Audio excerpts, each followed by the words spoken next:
In the same way that Genesis 2 and 3 explain why the serpent doesn't have legs, this is that. This is how insane the EVE Online community is. This conversation started out as a Discord kick and a ban and a D partnership for Loru Mirth, who's been on my channel a lot lately, which is why I'm paying attention to it. But it turned into a Bible lesson. Do you hear it? It did devolve into a Bible lesson. Between me and Earth. It's a good Bible lesson, like a really genuinely good one. But it's still the Christian right wing talking about God in the Bible in a conversation about an Eve streamer being demonetized.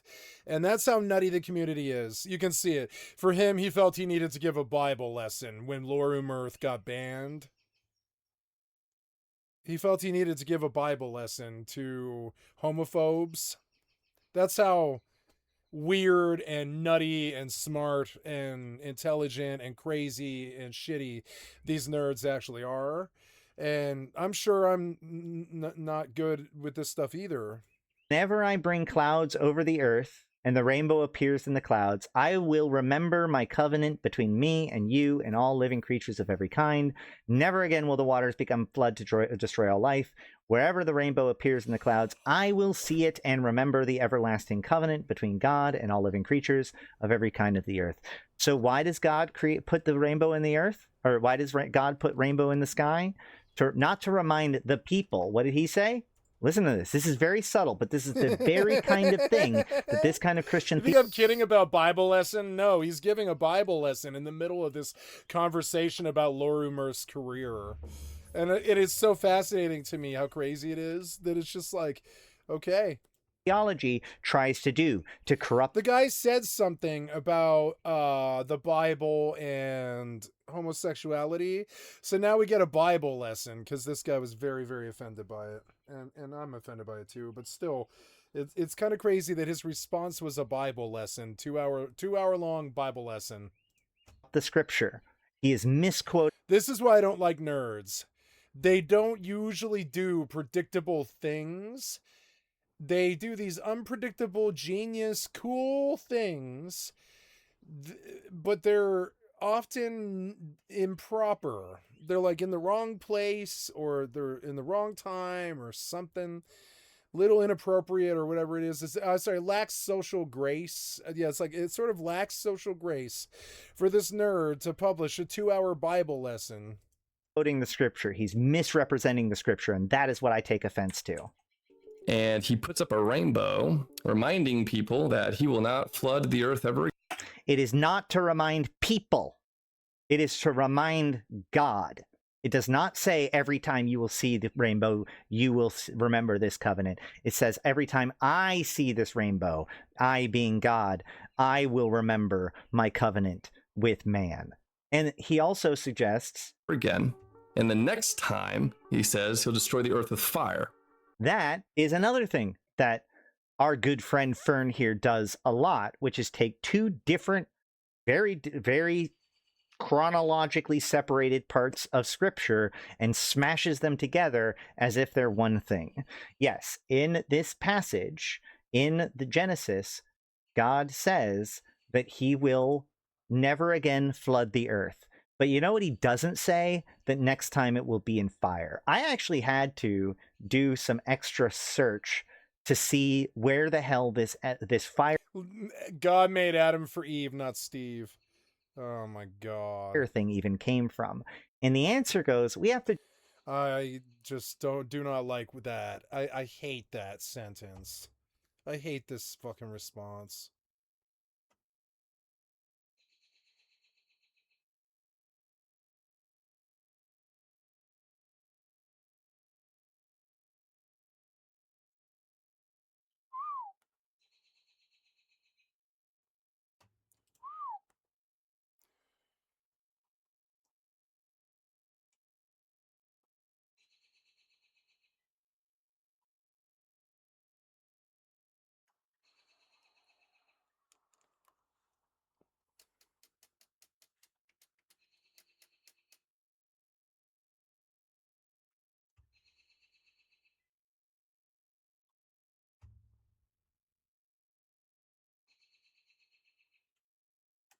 to jump all the way up to Second Peter, which remember is like New Testament. This is the letters between the stuff. So this is a I don't want the Bible lesson any longer. I don't think it's benefiting me. It's really long-winded for one thing.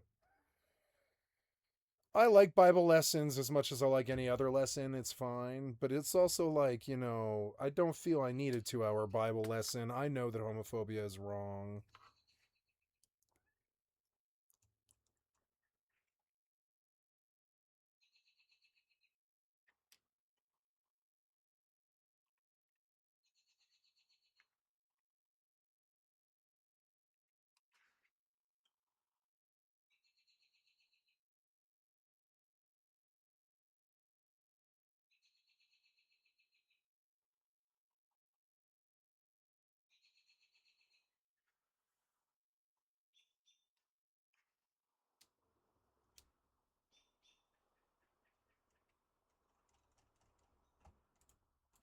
very classic like origin I'm erasing all my angry responses because I was like, Nazi gamers, fuck off, That's what I think a lot of this is. of the world story mythology where it's like explaining phenomena. So it's like, oh, this is why the rainbow exists, right? It's mythology, and every culture has stories about why things are the way that they are, and the idea that a rainbow, a common meteorological phenomenon,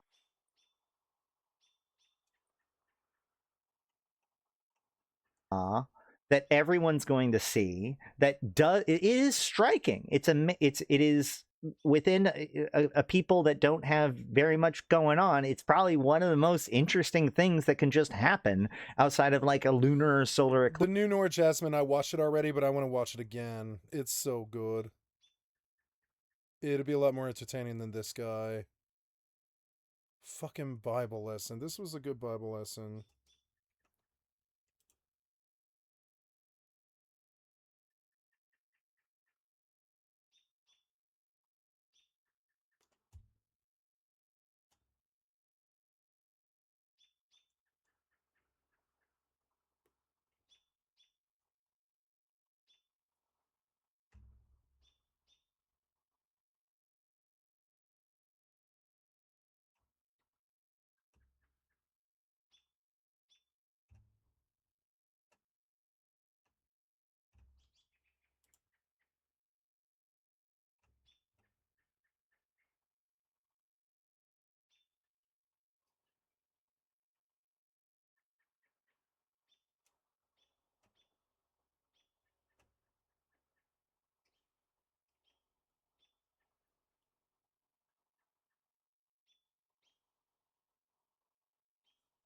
South Bay Gladiator.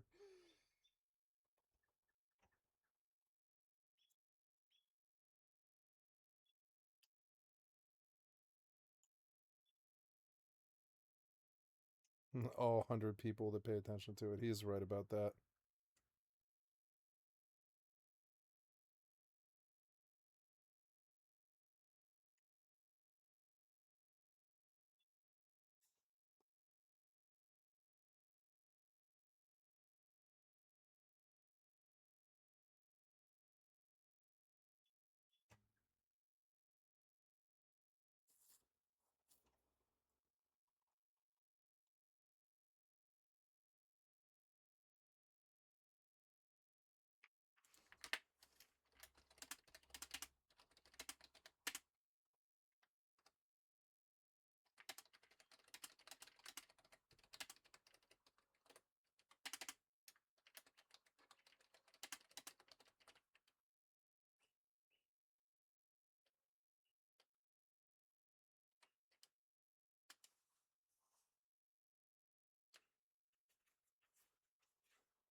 What's the interpretation of the stone that the builder refused will be the head cornerstone? I'm gonna ask the AI. What's the interpretation of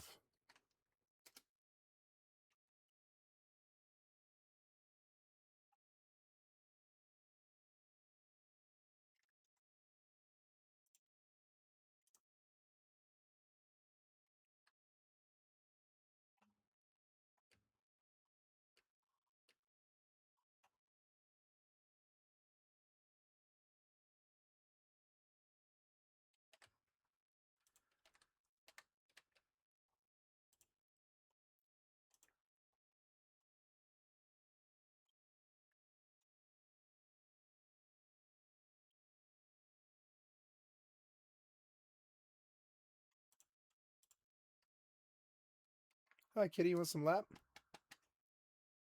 Beautiful kitty.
This was a good vid. Thanks for the Bible lessons. Genesis 6 and the Nephilim, Enoch, and all that was a trip. Homophobia is wrong. Good to see a Christian who knows it. Love thy neighbors. Doesn't say anything else. Tenet just says, love thy neighbors. These fail ass Christians lost their way. They added and subtracted. Just love thy neighbors and do unto others. Would you like to be alienated? What the hell was that? Oh, that was you, Kitty? Hi. Would you like to be alienated by a question? And do unto others. No more, no less.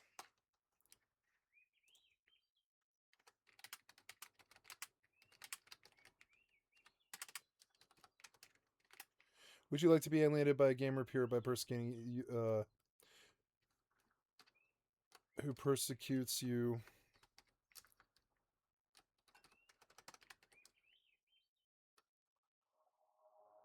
No, then don't do so to them. Them's are the teachings.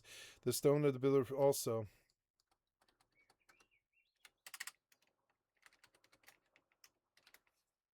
The stone of the builder refused will be the head cornerstone, etc. When these bigots alienate someone, they ensure the person is elevated above them in society too through their attention economy. That's the Psalms 118:22. Every time you refuse to alienate someone, you just give them your power. God literally frowns on it. It's doing his job.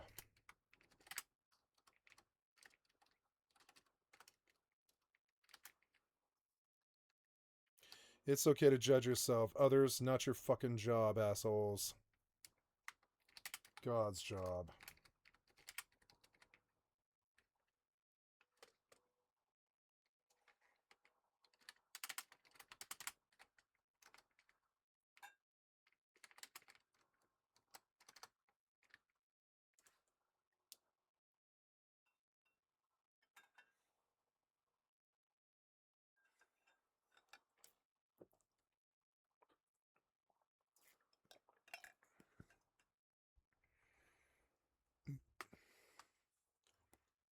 Would you yourself like to be alienated by a gamer peer who persecutes you over an emoji?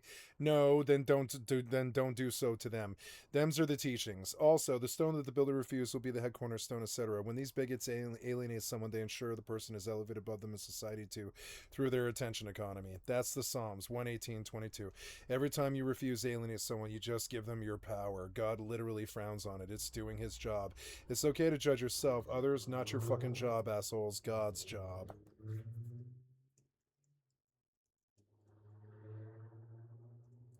Clips. So I'm sorry, man. I'm sorry, man. It ain't your symbol. It ain't your. Nope. And he's making good arguments, and it's an interesting video, but I want to get off him. He depresses me. The hour is drawing close. I know it. Many others know it. We're going to have to be judged. The murders are thought to be the work of an extreme group led by this man, Ervil LeBaron. His group has been killing in God's name for the last 20 years in the western United States. Fundamentalist Mormons who practice polygamy as a way of showing their devotion to God. I support an enormous family, but I love my women. Ervil had 55 children from some 13 wives. So each of the young people involved in this case are brothers and sisters, and they're very loyal to each other. There's a very strong blood tie there. Ross LeBaron, Ervil's brother. I have several hundred followers, and there's several factions besides that. How do people know which is the true church, then? How do people choose between the factions? They don't know. That's a problem.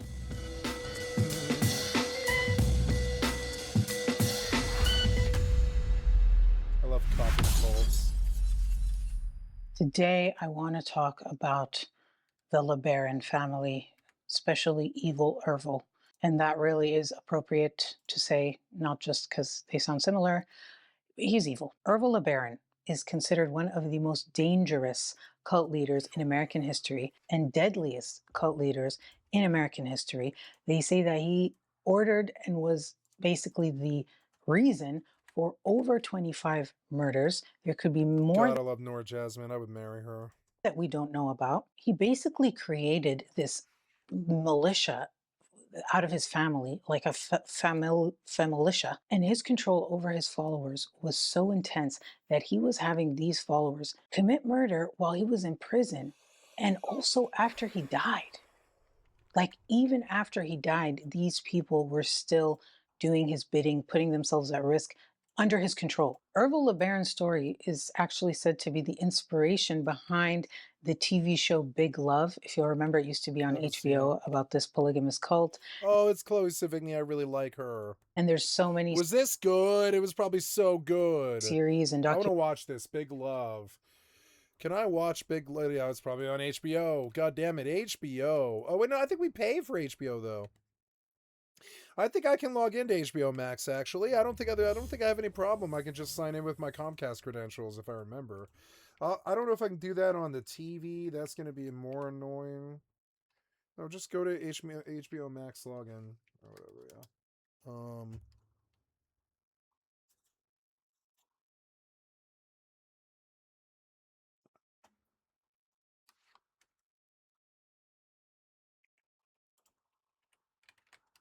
Documentaries and stuff about it. When I looked into it, not only is his story absolutely insane, but the LeBaron family lore, their whole background, the siblings, like it is actually insane, Bible, like where you very, very crazy to me. And I was like, oh my God, I have to talk about it. Their lore is that it all started with the grandmother's prophecy. And her prophecy was that the LeBaron bloodline was going to produce the greatest prophet of the end days.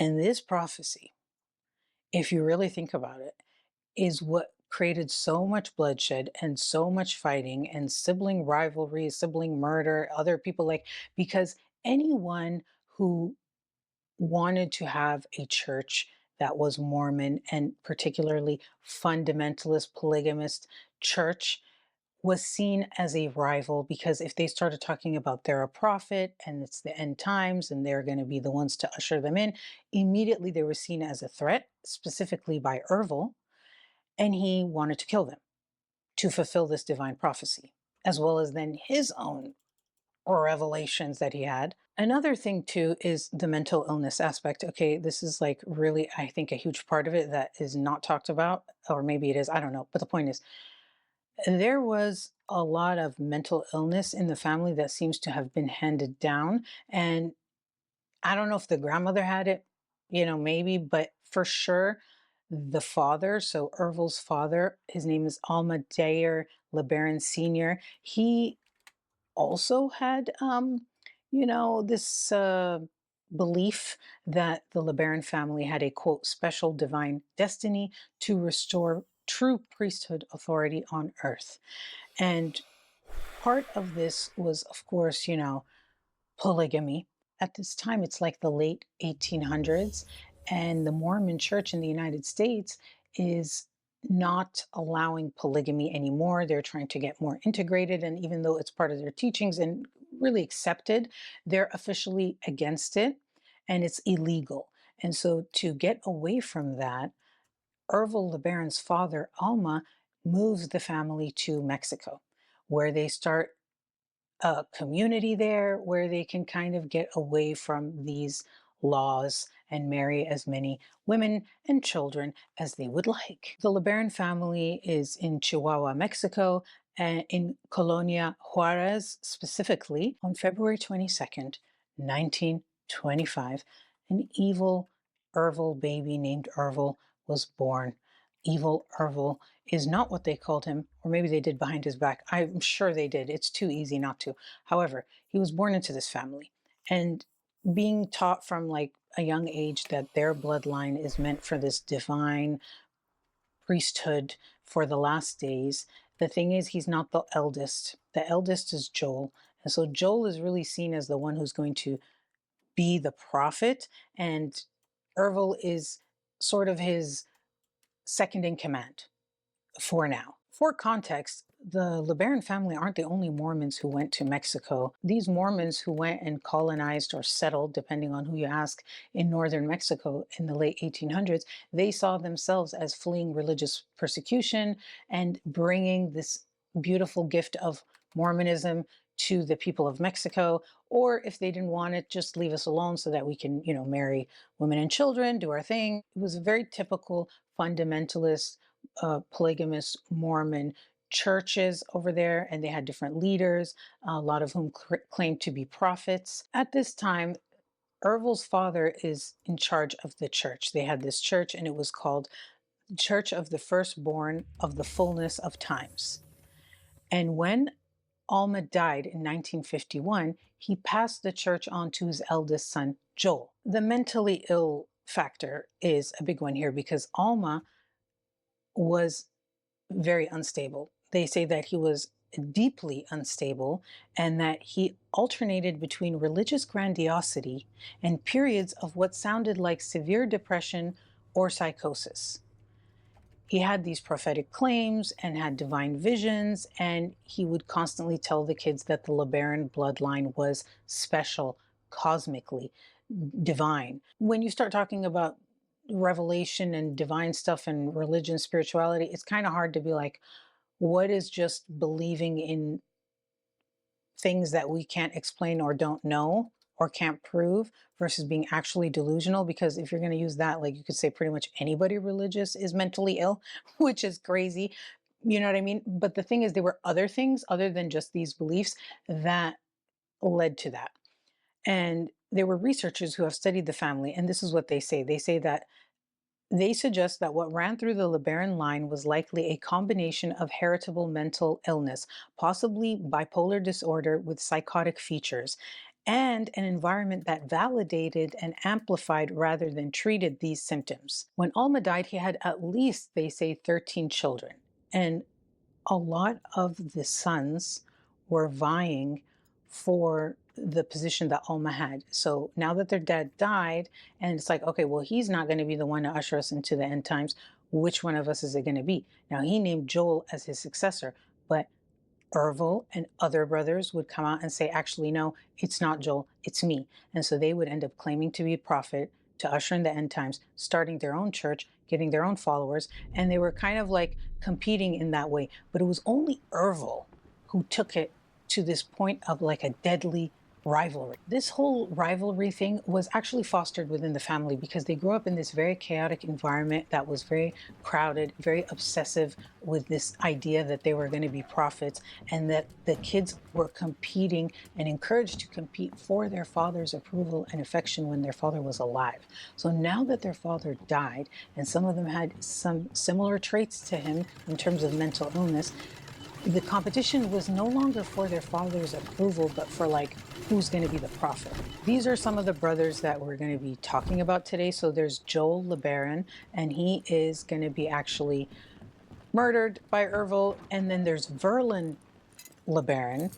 He's the youngest. He would also be, I don't want to tell you. Okay, so then we have Ben LeBaron, and he was known as the Mad Prophet. He was called the Mad Prophet because he had the most apparent mental illness. They say that he was, quote, severely mentally ill and prone to violent outbursts, is what I wanted to say, outbursts. Ben was known as the Mad Prophet because he was always seen wandering about. He was making these wild proclamations. He declared himself the one mighty and strong, which is this messianic figure that is prophesied in Mormon scripture. He actually was in and out of mental institutions.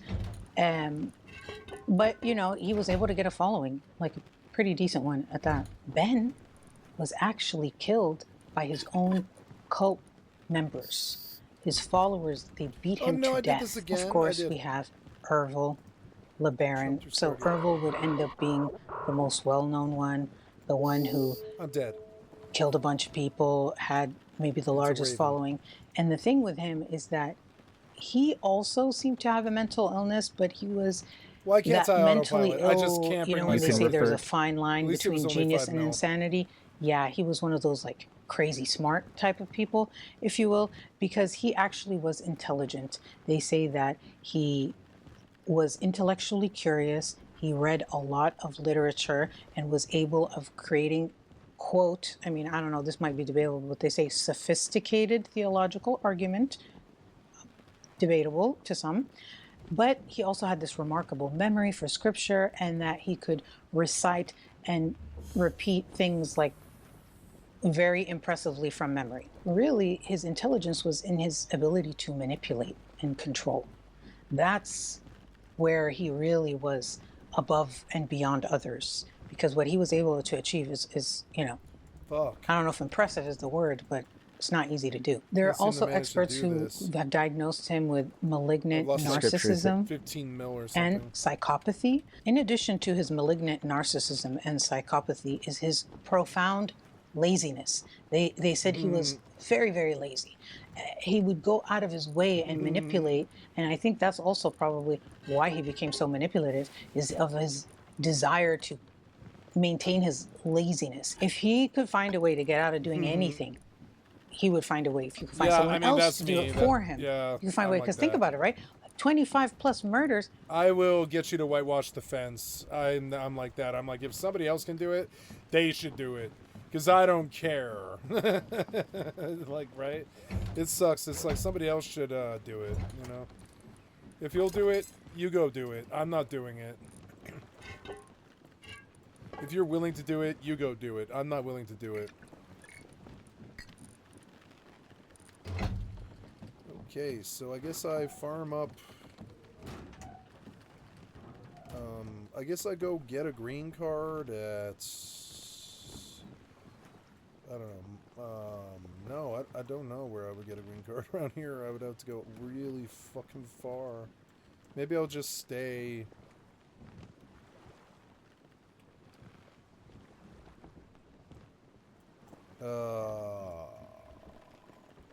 I could travel to the abandoned supermarket. It wouldn't be that bad.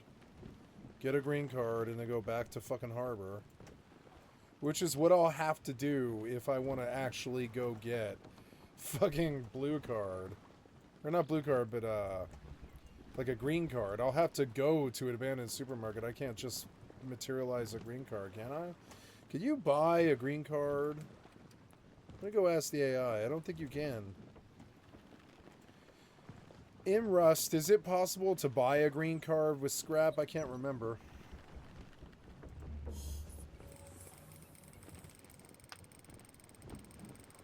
No, I don't think so.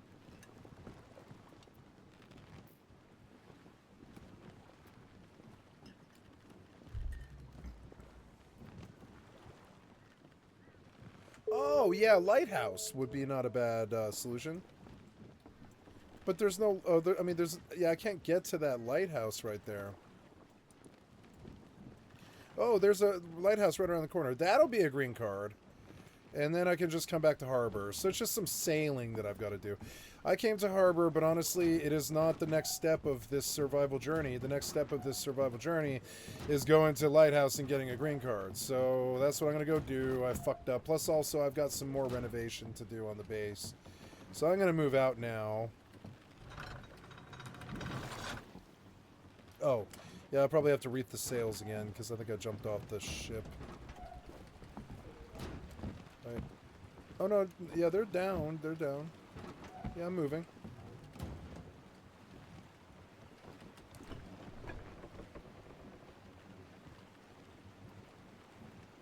You know, I could just go take that boat. Is it a boat? I think it is a boat. I could just stop and take that boat to Lighthouse. It would be way, way, way faster. Yeah, and it's, yeah, like, why, yeah, why...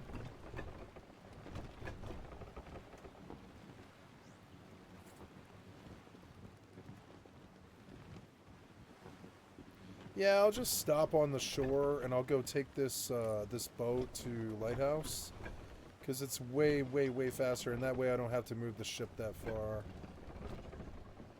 So here we go. Pull the anchor.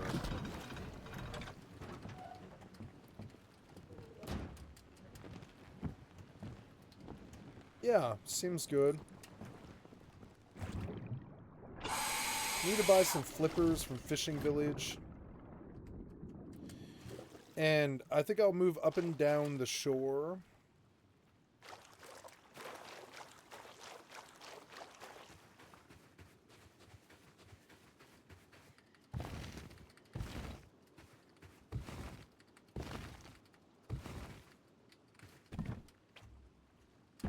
The hell was that?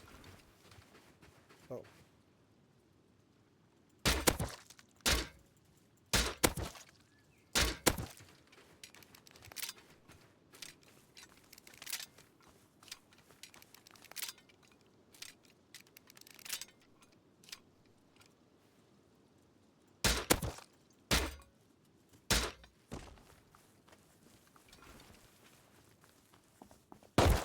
are you?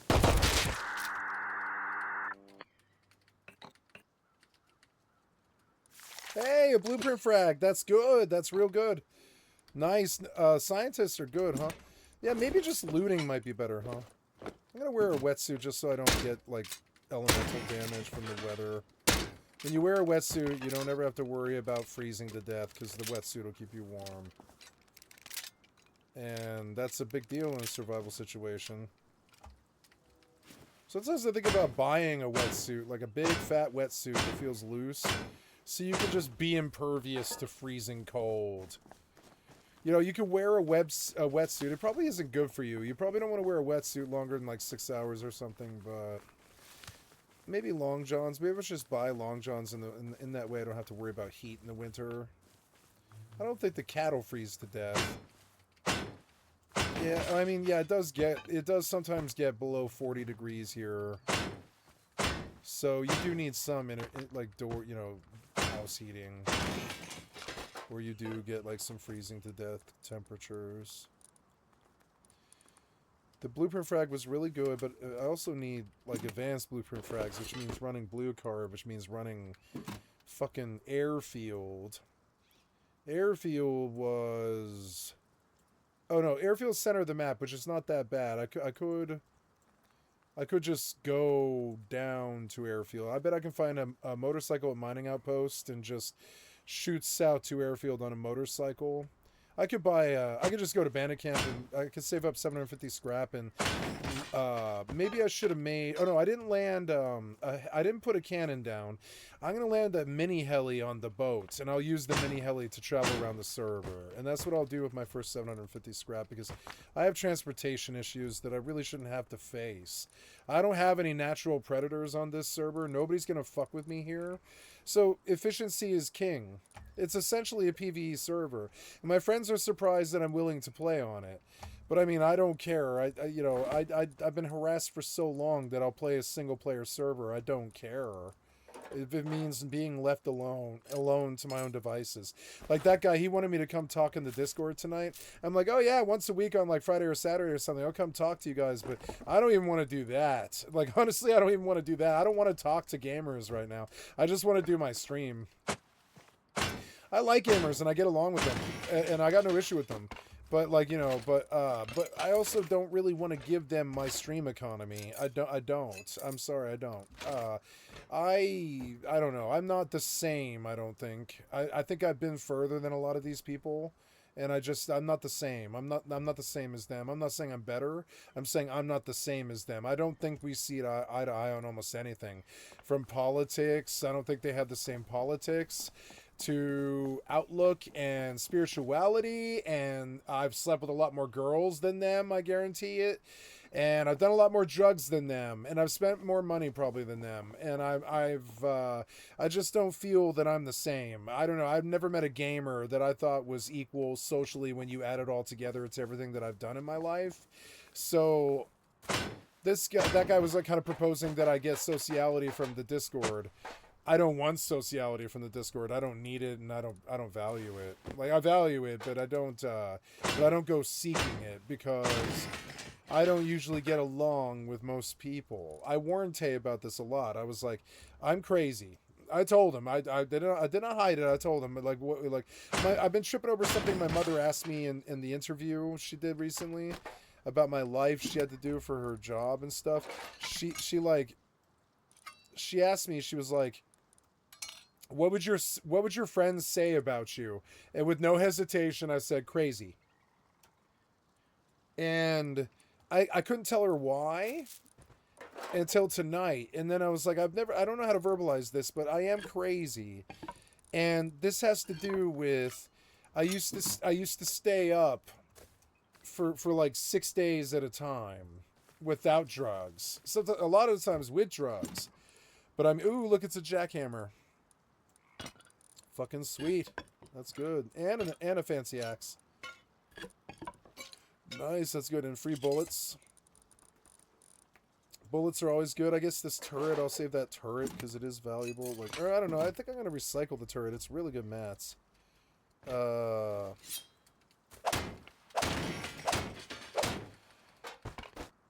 Ooh, I want to get more blueprint frags. So,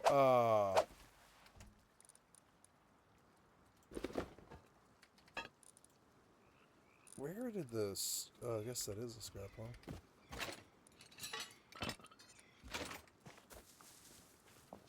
Where is it that I'm going? I was going to go to...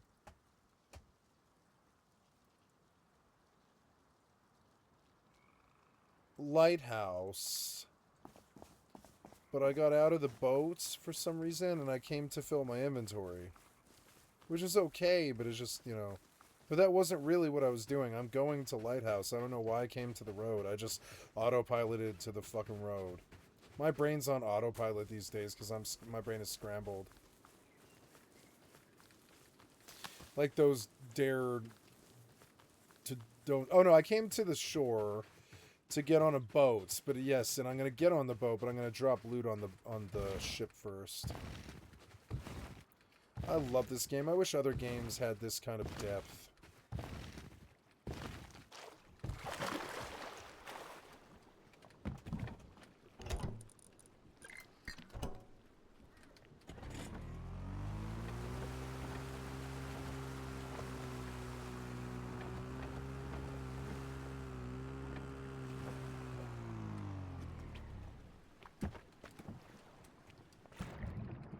I'm going to get you a green card for Lighthouse.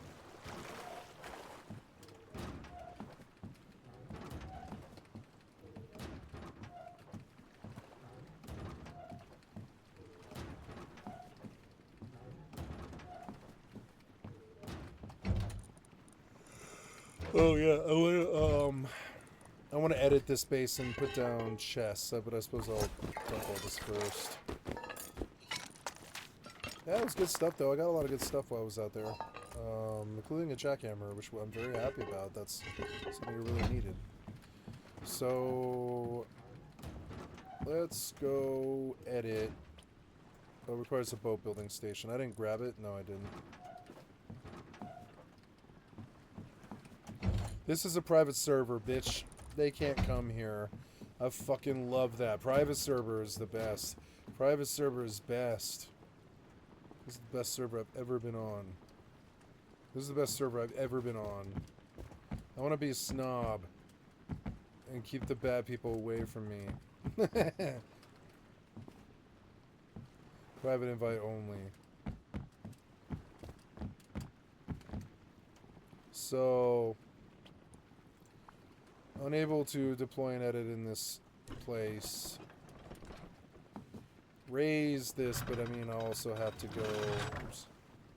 Yeah, so you're hard crank left, which is good. I need to go further. I'm going to harbor now. But I do need to get out where I can edit. I would just take the ship... Oh no, I think I actually left fuel in the boats. Yeah, I did. So... I'm gonna grab that, and I will take the small boat, but I need to edit, I guess, which is something that I do need to do.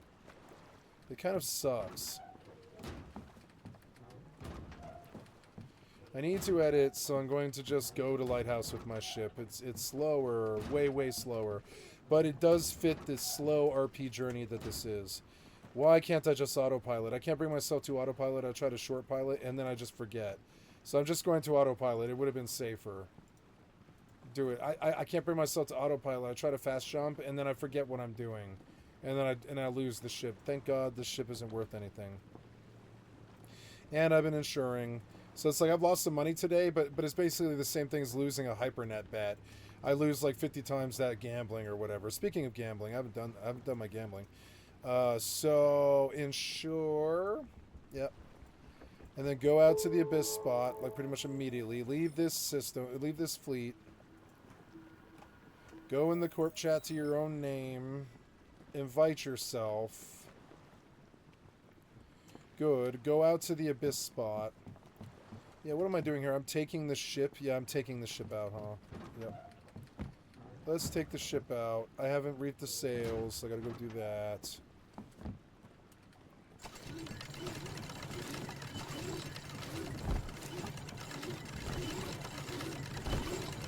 Okay, sails are reefed. Gonna...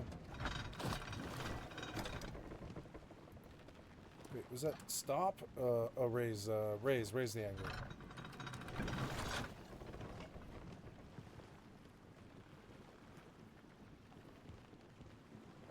I am not moving. It is as if I am stuck on the sand, because I probably am. Which sucks. I have to go fix it. Yeah, we are not moving. We're moving very slowly. Oh. Come on, move. No, I think I'll have to shove me out to sea, I think. It's unfortunate. Yep.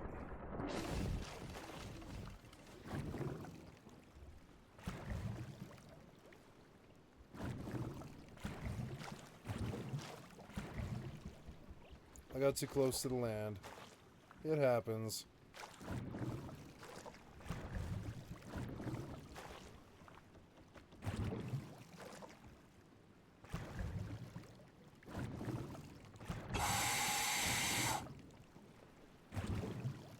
God damn it, this was really shallow. It's gonna take me forever. I was really way too far inland for some reason.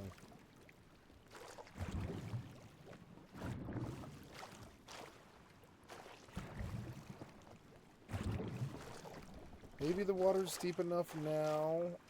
Maybe I can, without the sails, I can turn it left and go forward, maybe. Oh yeah, the boat might be kind of annoying too. The boat might be kind of stopping it.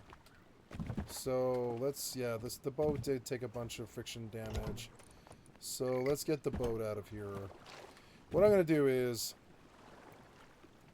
I'm gonna go to Lighthouse and get my green card while... Oh, you can't steer? You can't steer? Okay, well then fucking push the boat then. No, just pilot this thing. You can't do that? You can't do that. Oh my god. Now I saw a push command here. This isn't gonna work. I might have actually really fucked myself here. Maybe I should just break the boat. Yeah, I'm gonna break the boat because I think I fucked myself here. Yeah, break the boat. It would be way simpler.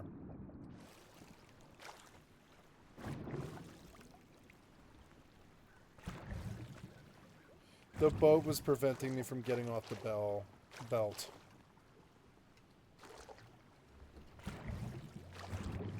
Okay, let's see if I can spin the boat now. I think it's deep enough. Maybe. Yeah, it looks deep enough maybe. If I spin the boat totally left without sails, I might be able to get out of it. I need to put a ladder on the door.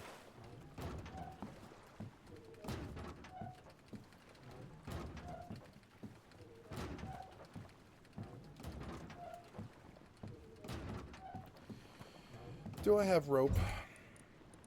Yes, I want rope. I want to make a ladder. I'm going to pull this ladder. Do I have a hammer? Yep. I'm going to pull that ladder and I'm going to research it. I need a research bench, but oh no, I can't research this. I can't research this where I currently am, which sucks. So I'm going to put the ladder back down again and just use it. I need to read this. No, I don't need to read the sails. I need to tilt left. And I'm centered right now.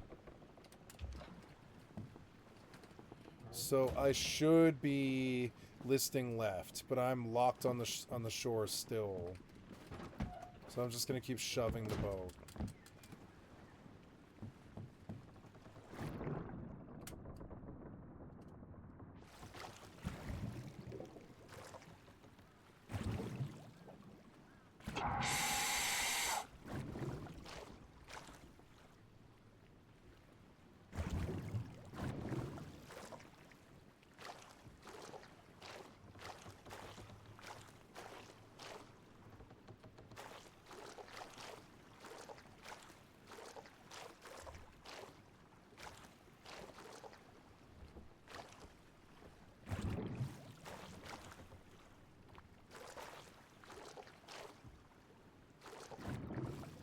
fucking annoying. I'm gonna push it away from the shore.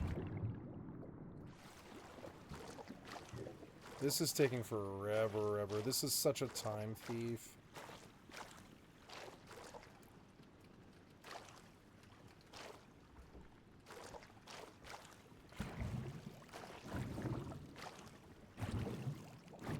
This is so annoying.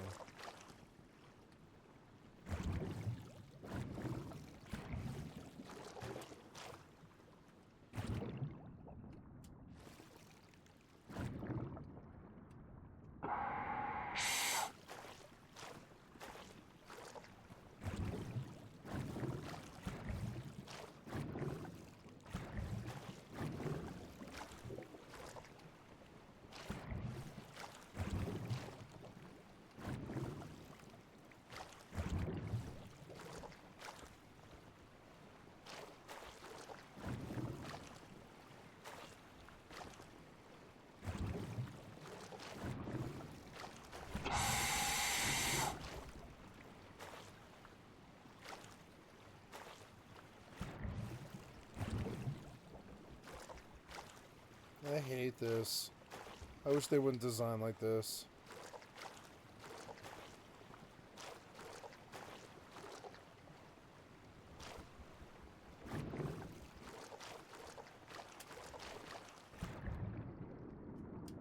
It looks like I'm up the belt, but I'm not. I'm like closer to land, I think. It's insane. Wait, it's shoved out, I think.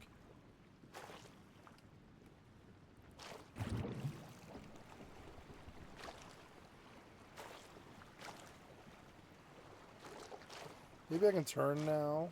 I don't know. Let's see.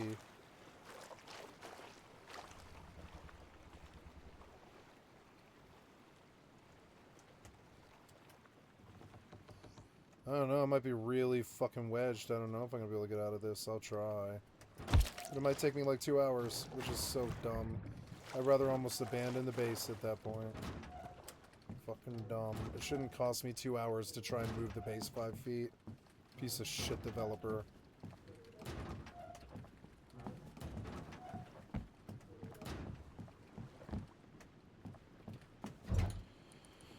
I can't do any of that till I get like this thing unlodged, so let's go deal with that.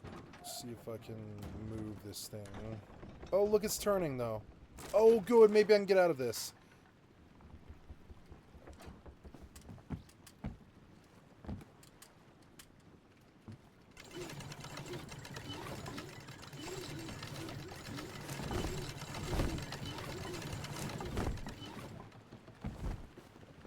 Oh, look, I got out, I think.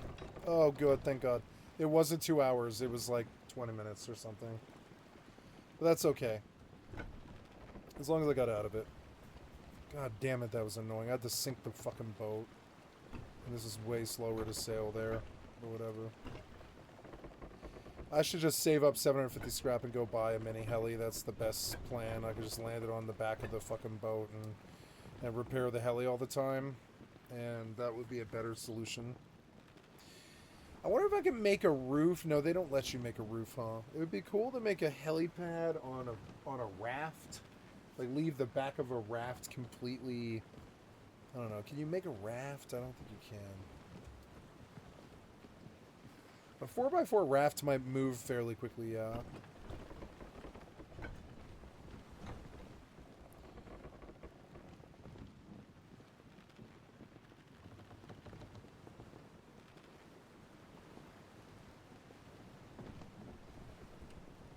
Okay, so I'm in Jita. I insured. Get me out of here. I'm gonna go try and get there again.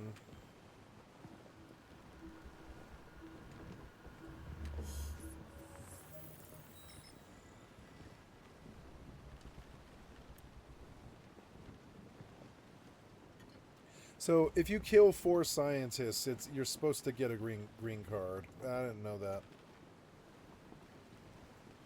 So, yeah, but I mean, Lighthouse is a guaranteed fucking green card. I know it is. So, we'll go there. I will take the green card back to Harbor. Yeah, Harbor. Maybe I'll park in here. I love this map. This map's so good. I fucking love this map so much. It's the only usable video game map I've ever really truly loved. This map is so good. Just simple squares. It's easy to navigate. Good with marks and stuff. You can like tell yourself where you're going because you kind of need to. I want to park right here at H4 where the cross is, like that, the number 2. And in that way, I will have access to lighthouse, mining outpost, and outpost. And the real goal is to get a T3.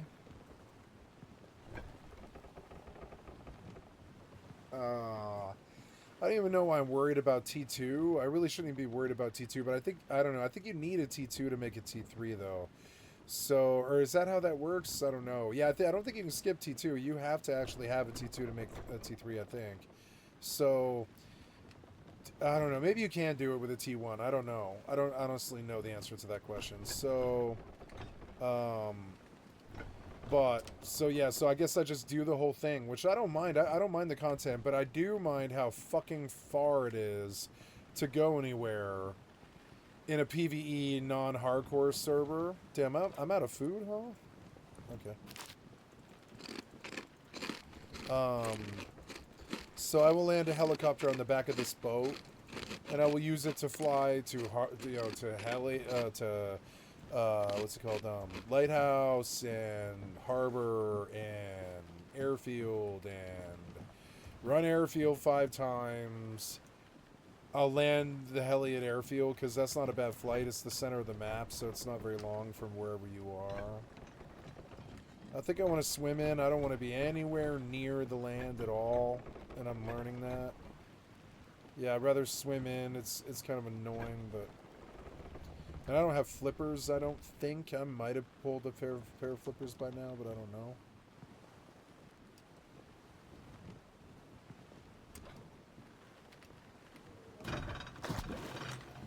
Okay, here we go. I'm going to go get the green card at Lighthouse. But first, let's see if I pulled a pair of flippers.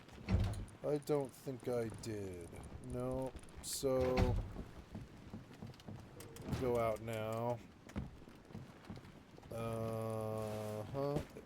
Everything appears to be in order. I've got light for my helmet. I don't have flippers, but I got, I can just swim.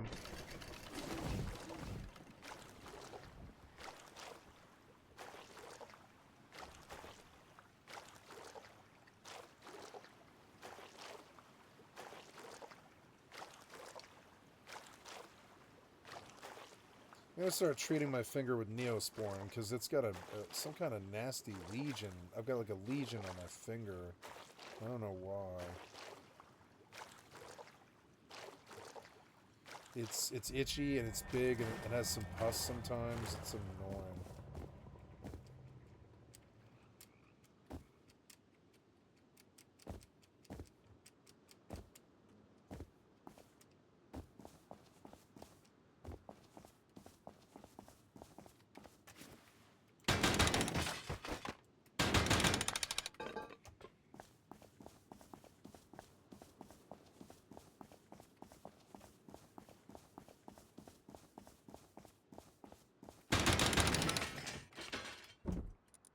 Pumpkins and food, blackberries.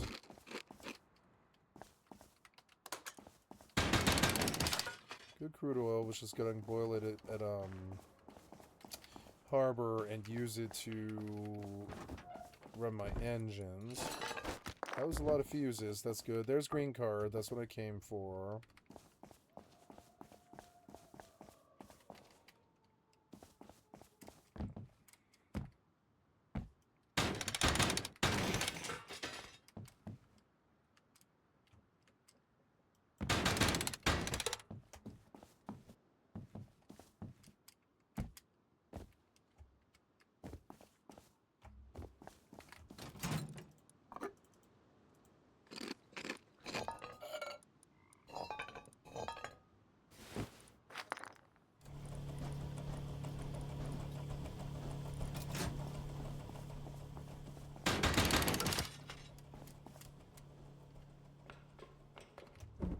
Hey, pair of flippers. Fucking perfect. I was hoping. I don't know. Do I bother climbing it? It takes a while, and it usually doesn't pay off. But if there's one box, that is a lot of loot. So we'll just go see if the box is there.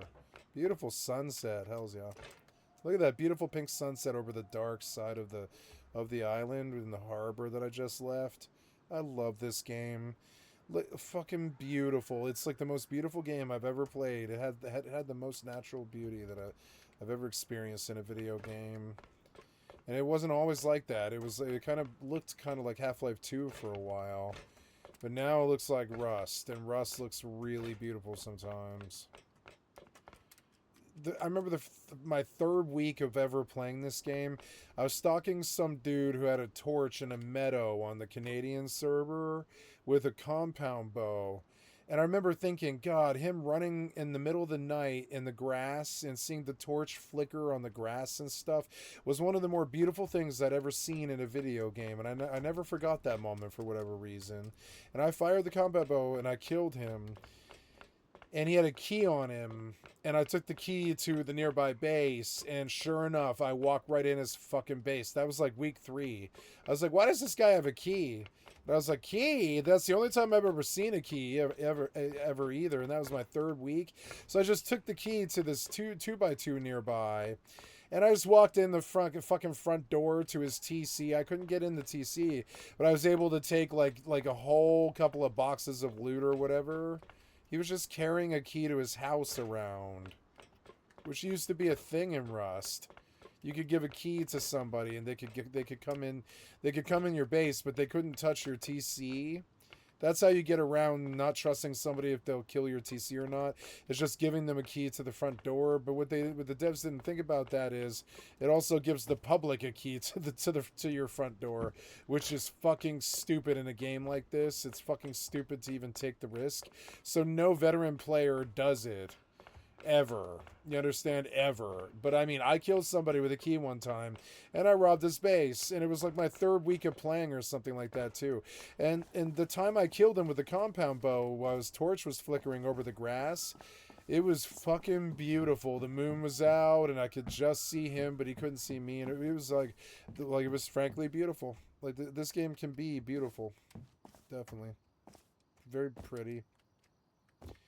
Right now, there's like stars in the sky, and there's like a bright green on this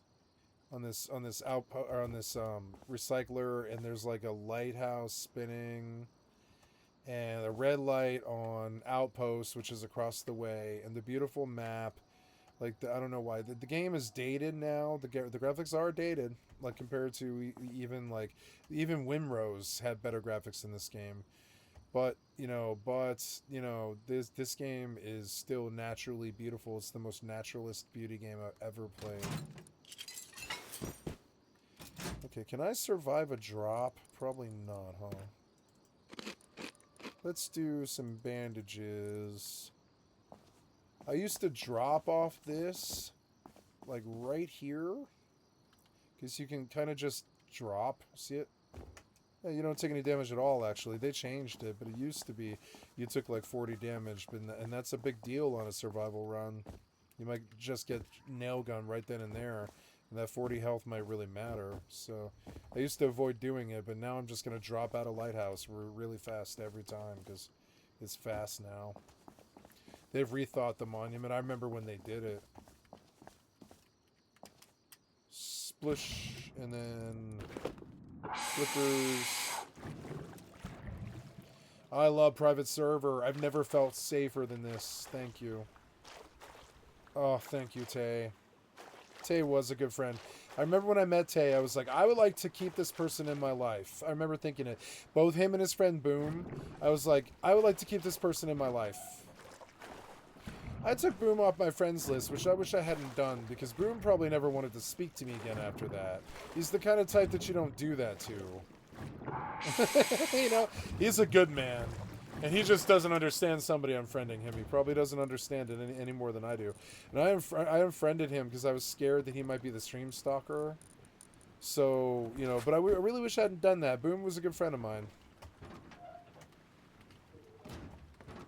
Boom is a good player. Better than me. younger. I think their generation was required to be more skilled than mine was. We were the ones that they cut the teeth on the games. Their generation were expected to perfect the games, and I was not required to do that. I don't care. I don't care to do so.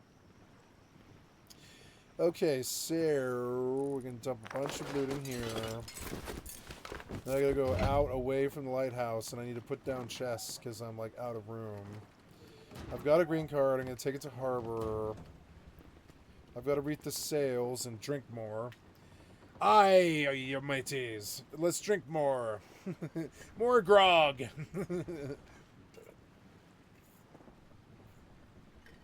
More drinking and pirate stuff. I hate pirates, but I mean, you know. It's fun to roleplay. I like thinking that I'm free and lawless. Okay, we're going out to Poshvon again. Hopefully I don't die again. I'll leave this fleet now. And I probably need to be in the fleet to activate, maybe. Okay, we're going out. My boots aren't on me for some reason. And I'm going to dump these in the chest if there's room. There might not be. I'm not going out. I'm steering. Yeah, I guess I'm steering, actually. Never mind.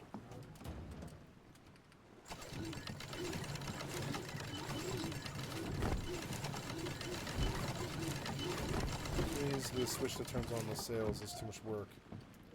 So, raise, and then I will just go out there to, like, the shallows and try to edit. We're in the lighthouse priv, so I'll have to go probably, like, there. So I'll just go to that. Sun's rising, we can see pink. Get me to the base. The only people that stop me are the people that catch me when I'm AFK. If I was just autopilot, I wouldn't have died any of these times. I'm learning. They say autopilot is really bad, but I think it's a lot better than somebody who forgets that he's playing Eve. That's way worse. So, I mean, yeah, so I just autopilot now. Which one did I land? Not bad. Oh, I'm going. Am I circling? I'm circling. Stop, stop, stop, stop, stop, stop, stop. I don't want to go ashore again. Don't drive me ashore. No, no, no, no, no, no, no, no, no, no, no. Why did we turn? That's weird. I thought I was straight. I guess I wasn't. I'm straight, but it's just there.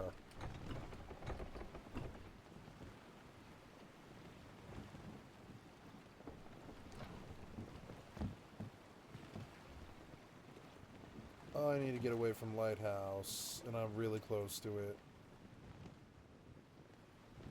I don't know, this might work now. Let's see. Oh, I gotta go get the tool. I love sailing. This RP is so fucking good. It's so good. So, I need a umbrella thing. There we go. Probably out far enough now. Good. Deploy and edit. Nope, unable to deploy. Still too close to Lighthouse, I guess? I don't know. Turn. I'm going the wrong direction, which is bad. I wanted to turn around. I'll go west. I don't know. Should I go somewhere in there? No, I don't think so.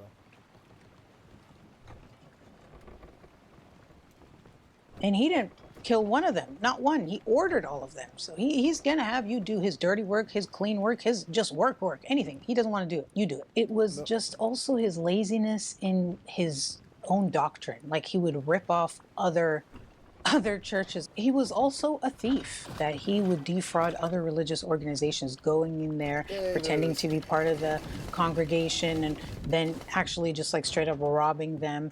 And then later on he would end up like killing their leader and trying to like take their followers. Like basically that's lazy behavior. You want money, you don't want to make money, you're gonna steal it. You know what I mean? Maybe make someone else steal it for you is probably what he actually really did. I mean, pretty impressive that he did so much with so little effort. What an asshole. With any cult leader, you know, they have to be charismatic. You gotta have something. I mean, come on, you can't just be a straight up asshole. About a decade after their father died. It was set up for men like this to take power. It's dumb. But that's the culture. Joel is running the church and Ervil is working as a missionary, and they say he was very effective, very charismatic. They say he was good looking. This is how they described him, the former followers. They say Ervil stood approximately 6 feet 1 inch. They said he was described as strikingly handsome in his youth, dark haired, broad shouldered, with intense eyes and a commanding voice. Former followers described him as almost magnetically compelling in person. He had the rare ability to make individual followers feel specially chosen and deeply seen. And so he was able to recruit members and convert them to the church. They also said that he was deeply persuasive, which I think is really one of his most dangerous traits. Speaking of dangerous traits, like when did the shift happen? When did he go from being under his brother to wanting to essentially kill his brother? They say that it was gradual, and it was his obsession with certain aspects of the scripture, certain concepts that they believed, such as civil law and blood atonement, things like that. He would become very obsessed and start to delude himself into thinking that he was that, and that the scripture meant something that many other people didn't see it as meaning. This is where Ervil starts to turn evil. Of course, he started getting revelations. You know, some people might call it hearing voices. Some people might call it making shit up. Other people call it revelation. And God was telling him, of course, that he is the chosen one. It should be you. I never had trouble like this before. I never have had this much trouble for some reason. It's so dumb. This is so much trouble just to bring one miasmos out. It's like the game's almost unplayable. It's fucking stupid. I could fast jump, but I'm not maining the game right now, so no. That's not happening. What else? I want to make stuff. I want to make batteries with how do I not have more high qual? I have 7 high qual every cycle, so much stuff. How do I not have more high qual? That's stupid. What? I mean, I can't build anything. No. What happened there? I got so much fucking high qual. I've got so much high qual. Where is it? It's gone. I disenchanted so much stuff. Where is it? Oh well. So I don't know. I guess I finished building. There's nothing really I can do here. I can lay down lights if I wanted to. I can't reach the battery without tech trash. I might have tech trash, but I don't have high qual. I need a large battery and root combiners and 4 solar panels, which will take like 50 high qual. I don't have 50 high qual. I will have to go to Harbor and use the recycler and run green card. It's already fairly late too. I would almost like to switch to like Fortnite or something like that. I could just stop here and play Fortnite for a couple of hours.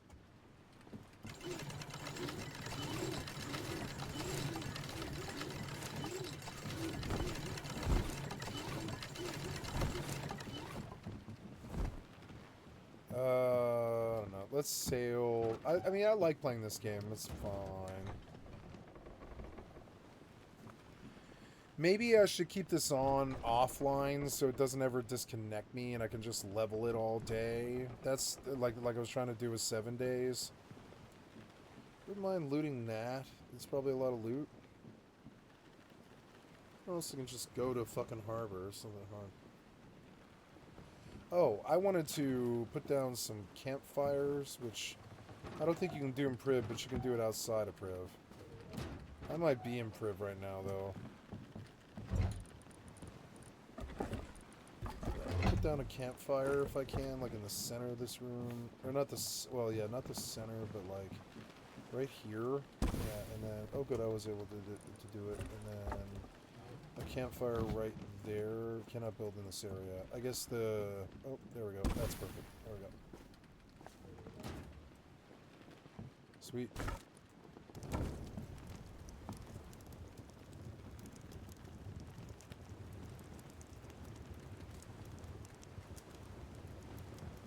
It's good this game is like 10 years old now because it's running well.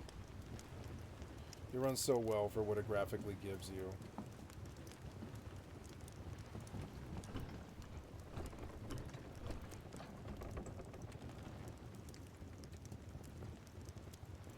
You, Ervil, not your brother Joel. You are the one. You are the one. You should be the one who's in charge. By the mid-60s, Ervil is now obsessed with blood atonement. So blood atonement was a part of like early Mormonism with Brigham Young, and I think they have BYU, the Brigham Young University in Utah, which is like this really popular Mormon university. That's where this concept comes from, where certain grave sins, such as apostasy, murder, adultery, they could only be atoned for by the literal shedding of the sinner's blood. So blood atonement, you can only atone by your blood being shed. So Ervil becomes obsessed with this idea, and he becomes obsessed with finding ways to make what people do one of these grave sins, and then saying, well, since they committed one of these grave sins, they have to do blood atonement, which means we have to kill them. And that would be basically the framework of how he would operate and justify like all of these murders. Any rival leaders, any members of other churches, anyone who tries to leave, anyone who questions him, because this is apostasy. If you have your own church and you're claiming you're a prophet, you're denying that he's the prophet, which means apostasy, which means murder. Okay? Justified blood atonement, not murder, blood atonement. Blood Different. atonement. And their split comes from this other concept called religious civil condemnation law. of people. And this is a doctrine that so they just murder them and call it blood atonement. Ervil started this to guy's got to make blood preach. atonement. I don't like him. You can learn a lot from these psychos. What did you do, you fucking failure-ass software developer? What did you do? And you're claiming you're a prophet. You're denying that he's the prophet, which means apostasy, which means murder. Okay? Yeah, it's murder. Justified blood atonement, not murder, blood atonement. Different. And their split comes from this other concept called civil law. And this is a doctrine that Ervil started to push and preach to the members of the church that his brother Joel was the head of. And civil law held that the church's priesthood had the right and duty to exercise governmental authority over all humanity and to execute anyone who doesn't submit. And so this is where his brother Joel goes, I don't know about that. He's like, listen, man, I get it. You're into blood atonement, but like, this is too much. They end up having such a conflict about this that Ervil is excommunicated from the church. Good. So as you can imagine, he's very upset. So he decides, okay, you know what? I can't seem to get a Poshvan Miasmos out here. I can't seem to get it out there. I don't know why. It's just like I don't have the luck or whatever it is. I just can't seem to do it. I keep trying and trying. Try again. I can't autopilot because there is Eden Calm, and they do kill you. So I'm gonna have to fast jump, and I'm just praying for a really fast one. So here we go. But it's also so cheap that I don't feel bad. It's like so cheap to do this. Wait, did you insure? Yeah, you did. So go. I'm going to start my own church, and he calls his church the Church of the Lamb of God. And they had these competing groups where they both claimed to be prophets and had their own polygamous cults, and you know that's what we do in the LeBaron family. Korax Navy issue. I didn't get it. Jump it. Oops.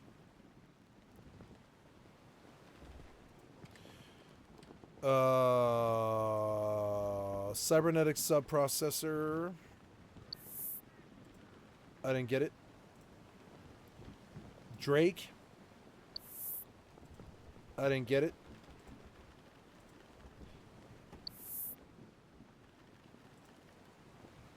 I want a Master at Arms though. I want a Master at Arms, and that's 100 mil. That's 100 mil in two mouse clicks, and that makes up for all the Poshvan miasmoses I've lost, and all of the fucking one little 2-click on the hypernet made all of the losses of the last week disappear, which is fucking awesome. It's just gone. It's just gone. There it is. Goodbye. And the money's in my pocket too. It's like I don't have to worry about the last week's losses because of that one single gamble. Come on, win again. Come on, win again. I won the second one. Dude, I won 2 in a row. I shouldn't have done that. I don't know how I did it, but I did it. I made 200 mil off of Master at Arms, and that's way more money than I've made in the last week. Or lost too. Come on, claim the item. Oh yeah, give me this money, bitch. Yeah. I got so lucky. I didn't lose this one, but I sold it. I sold the Master at Arms. Oh yeah, 2 in a row makes me feel really good. That's 200 mil. That's a lot of money for fucking EVE Online. That's a lot of money. That is a lot of money to make on a gamble. Hells yeah, I'm fucking happy about that. That makes my night. Fuck yeah, 200 million off of 2 Master at Arms in the same row. I run a Vengeance here. It's a 20 million ship, but now I'm at what am I currently at? It's 126 mil. I'm at 126 mil in wins, and I did set this up to try and do this kind of thing. And this is me trying for this, and I got it too. I'm sorry, no, it's more than that. I don't know. It's 126 mil, which is a lot. That's a lot to make off of gambling. Oh, I got the VNI too, which is like another 36 mil. So I'm at 155 or something. Yeah, I'm at like 155 or something like that. So, okay, claim. Oh, I got a VNI. That's actually, so I won so much. Come on, win 2 in a row, just like the Master at Arms. Daddy needs a new pair of everything. Come on, baby. Come on, baby. Skip. Yeah, 2 in a row, baby. 4 in a row, baby. Yeah, 2 Master at Arms and 2 fucking VNIs, bitch. That's 2 days worth of income in 2 seconds. You understand? I make in 2 seconds what takes you 2 days. I made so much money right here. Yeah, baby. Woo, free money. Yeah, I love gambling. I'm good at it. I'm good at the hypernet for some reason. I'm fucking good at the hypernet. I make so much fucking money off it that I don't have to swipe. It's insane. I don't have to swipe. I mean, I did pay a 5-year sub because I was just like, they're gonna give me so much stuff if I pay for a 5-year sub that I can't really pass it up. And it was like, I don't know, $440 or something. And I was like, 5-year sub is good, you know, that's fine by me. And it's 4 years of year-long subs at $120 or something. They sold it to me for about $80 less, and then they sent me 15 bill. And that's what I'm gambling with. But I'm making a lot of money. I mean, with the 15 bill that they sent me, I'm gambling so much. Like right now, and it's like I have 8 bill because I placed an order for 5,000 hypercores, which was 1.6 bill or something like that. I have a lot of contracts and buy orders out. The liquid of the fucking wallet is right here. It's insane. If we look at the wallet, it's fucking insane. Yeah, meld it so it makes it bigger. Yeah, and then open it. Look, 12 billion was my 30 days income. Any e-pilot that looks at this, even big, large corp guys are like, wait, you make $12 billion? You make 12 billion is by solo? And I'm like, yeah, and I don't do shit either. I play fucking Rust and fucking Fortnite. I also don't play the game. I don't fucking play the game. I'm so rich. Oh, don't take me out of the map. Where am I right now? Oh no, where am I? Oh no, where am I? Turn around. I went way too far. Go back to harbor. I meant to go to harbor and I went way the fuck out, but that's okay. Like, it didn't take that long to do this. Sailing is fun. I actually don't mind the speed of 10 sails. I'll like it when I reach workbench 2 and I'll have engines, but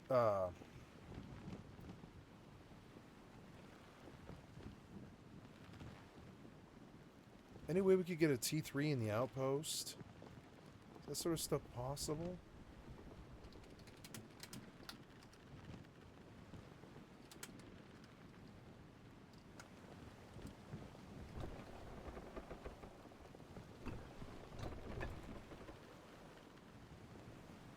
Yeah, if there was a T3 and outpost, I wouldn't have to worry. I could just go produce everything I need. But then that also implies teleportation.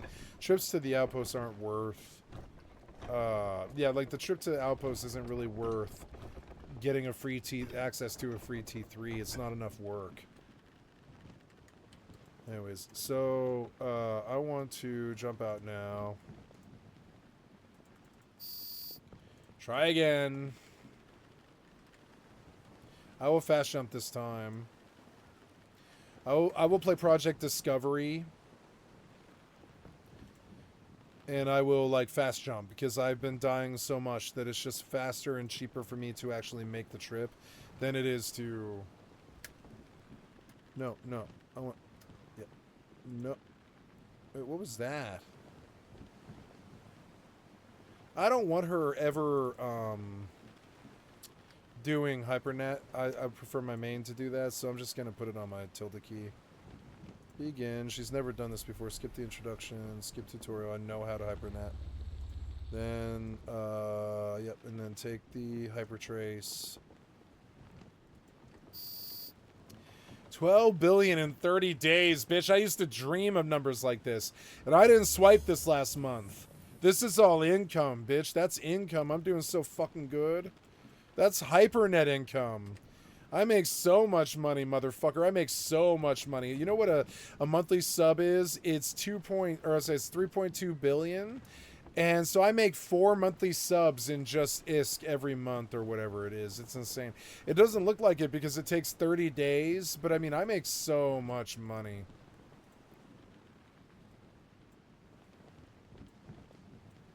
It's fun to have greed in a video game. I don't like it in real life, but it's fun in a video game. It's like quite fun to roleplay greed. So yeah, hey, I'm only 1 jump away, which is super good. I got a good roll here. I'll probably make it home this time, which is good. We'll do fucking Project Discovery here. Can I put it on the bar? No. Make this big and stretch it out. And pull it over a little bit so that the submit is smaller and it's off my face. Yeah. And then we will do Lazy Hypernet for free money. I like Project Discovery, excuse me. I like Project Discovery. It's like free money, basically. And it's not that bad. It's not that much money. It's like 100K, but if you do it 10 times, that's $1 million. I'm good at it too. I'm like good at doing this. Watch, it's like dun. Oh, no, that's actually 2 viruses and I have to start over. I didn't realize. And then stretch this guy up here to there. I didn't realize that was 2 viruses and I screwed up and it cost me like 15 seconds because I did not do the right thing at all. But here we go. They're not usually this complicated. This is actually a fairly complicated one. But yep, there we go. This puzzle was a little bit better. This is COVID virus. This is what COVID looks like on a spectrometer or whatever it is. Infrared, excuse me, infrared. This is what COVID looks like in infrared, and they want you to nail out patterns because they want to figure out some way to just wipe out COVID. And so this is their solution to it, is like figure out how COVID builds its pattern and then figure out some way to kill it, or at least tell the computer how to target it perfectly, and maybe we solve COVID, which is cool. I think solving COVID is such a noble pursuit, you know. There it is. See, I did what I was supposed to do and I got like a 98% or something, which is hard to get on a puzzle like that. It's like, oh no, I drove into harbor. Okay, I have to go reef the sail. I will pull the anchor. I will reef the sails and I will spin. But I mean, I don't mind where I'm at, actually. I don't mind it. But also, there's no ladder. Now, I went to harbor and it saved me time by not paying attention, but I can't get up. So I'll have to spin. The fastest way to do that is just to re-enter the boat. Yeah, there we go. And then I'm going to re-enter the boat.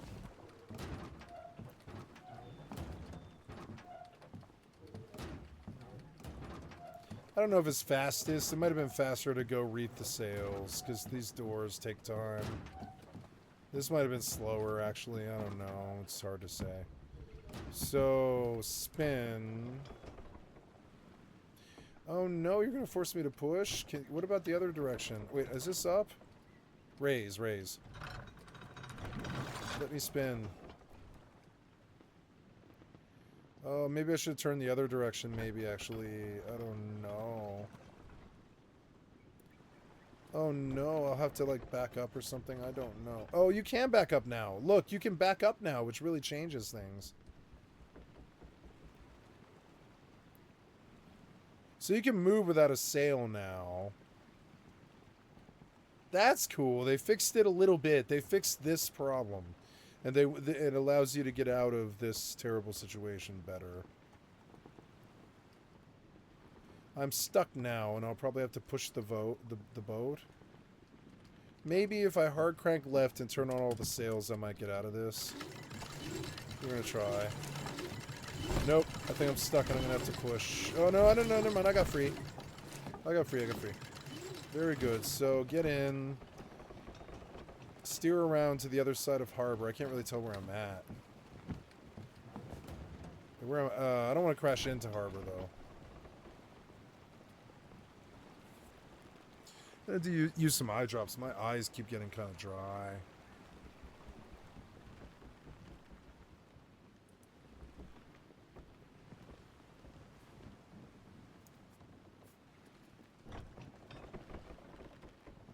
You go land on the proper side of the harbor.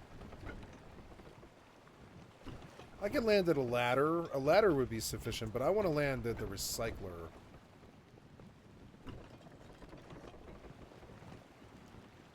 So I'm going to go to the other side.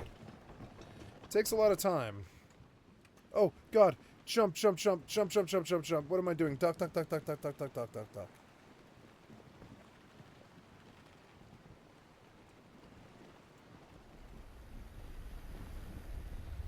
I sat there for 15 minutes and I forgot the autopilot again. This time I was lucky. I wasn't lucky the other times.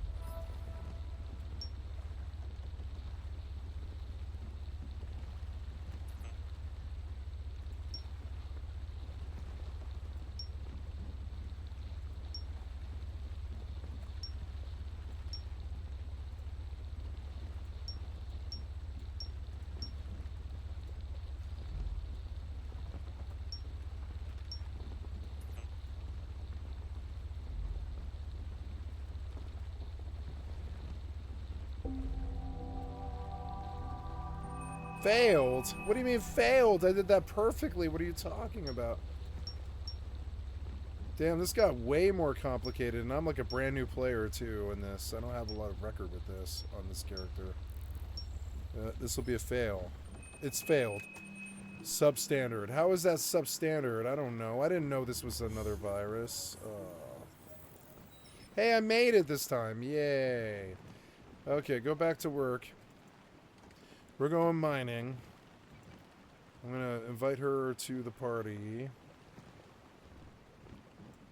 I made so much money. I made like 250 mil off HyperNet. Where am I now? Did I fuck up and crash into harbor? No, thank God I didn't. But I did go in a circle. Like 2 times. Because I wasn't paying attention. You didn't undock, did you? No, I'm safe.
Nice, this was perfect.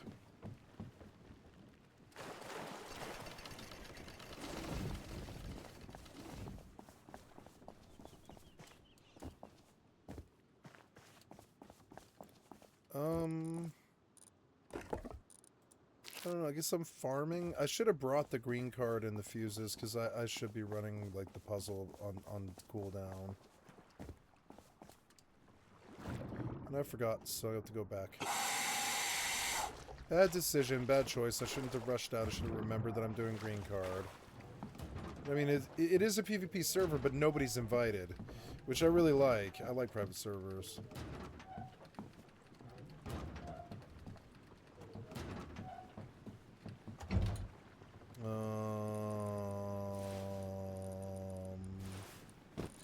I am seeking fuses and the green card. Yep. And then I think that's it. Yeah, I believe so. I could make a pistol now. I will buy it a Python is what I will spend my money on, actually, I believe. I have some money I could buy to pistol now. None of these pistols are worth anything except that handmade SMG, and it's 360, so I'll just wait. Oh. Wait, I do have 360, never mind. But I don't think I have SMG body. Oh, yes, I do. So, that's an upgrade. I will make it. Very good. And we put the scrap away. Oh, I don't know if I... Well, yeah. I don't know if I have enough mass for this, but we'll see. What do you want for a submachine gun? It's... metal springs. Not... oh, I do. I have metal springs. Very good. So make me... But I don't have high qual. I will have to recycle. So I will bring green card and fuse. And I have my work cut out for me. Green card and fuse, and I need to recycle. I'm going to recycle, some of those gears are superfluous. Those stop signs, they need to recycle. That thing, that should recycle. Half of these laptops.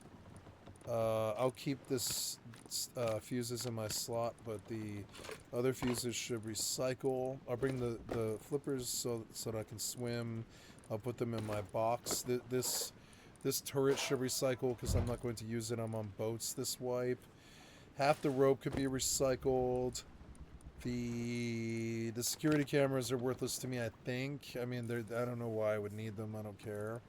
5 pipes. And yeah, and I believe we're good. I just don't have high qual, so I can't produce guns yet. That should recycle. And we're good, I think. Oh, I'm going to boil crude while I'm there. So that's the thing. We'll go do that.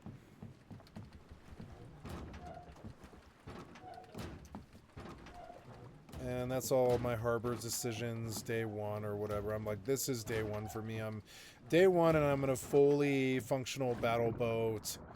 I don't have a T2 yet, but I'm working on it. It's not very fast for somebody who, yeah, but I had a busy day today. I did a lot of shit today, and I walked 5 miles again. I don't know if I said that earlier, but I've got it. I think I did. I think it is. I think I did say this earlier. I showed on my watch. I walked like 5.5 miles today. And I'm gonna make it even more tomorrow, I think. We'll see.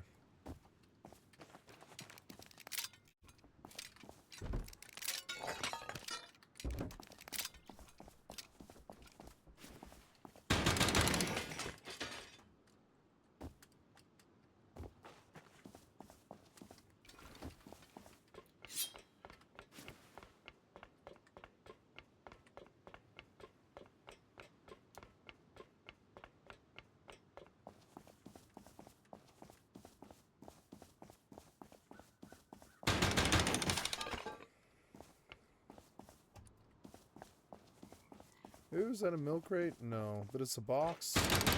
It's more loot than I would have expected. Oh, I need a large backpack, and I'm not getting it. This thing is still not as good as a jackhammer, but it's worth keeping. I'll have to drop these bandages, I guess. Yeah, unfortunately. We shall go recycle. I really don't have any room.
Wait, why do I have all that stuff? That's insane. Get this out of this venture. Why? Okay, so good. And then, yeah, we're going out now. Okay, cool. We're finally going out now. It's been, or no, I'm sorry. Wait, this is early. I need to get her in the fleet. She's got to leave her fleet. And I need you to get her in the fleet, which takes forever. Invite to fleet squad member. Yep, take it, and I will group warp us.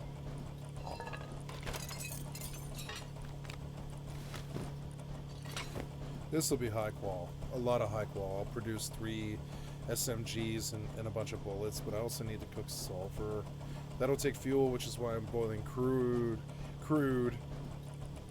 I'm starting to get drunk, and I don't know how good Drunken Rust is on a private server, so I'm just thinking about changing games.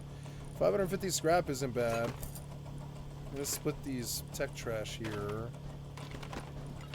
I'm gonna do the gears because I've got enough of them now. 660. I should just go buy a mini heli now. There's really no reason not to. I should make a trip right from the harbor straight to Bandit Camp. Oh my god, it's 17 tech trash. That's so much fucking scrap. It is. It's like 500 scrap. It's insane. 933. So yeah, I have everything I need. 1100 scrap is not bad. I will go buy a mini heli, which will be nice. It will make my job much easier. Well, I don't know. I'm not buying the mini heli tonight. I'm going to buy the mini heli tomorrow, and I'm going to go play a different game now. Too much rust is it kind of gets to me.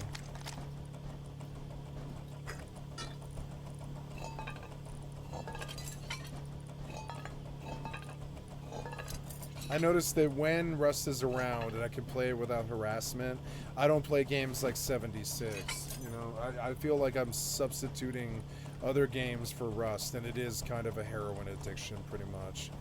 And the other games aren't good enough. 360, 540.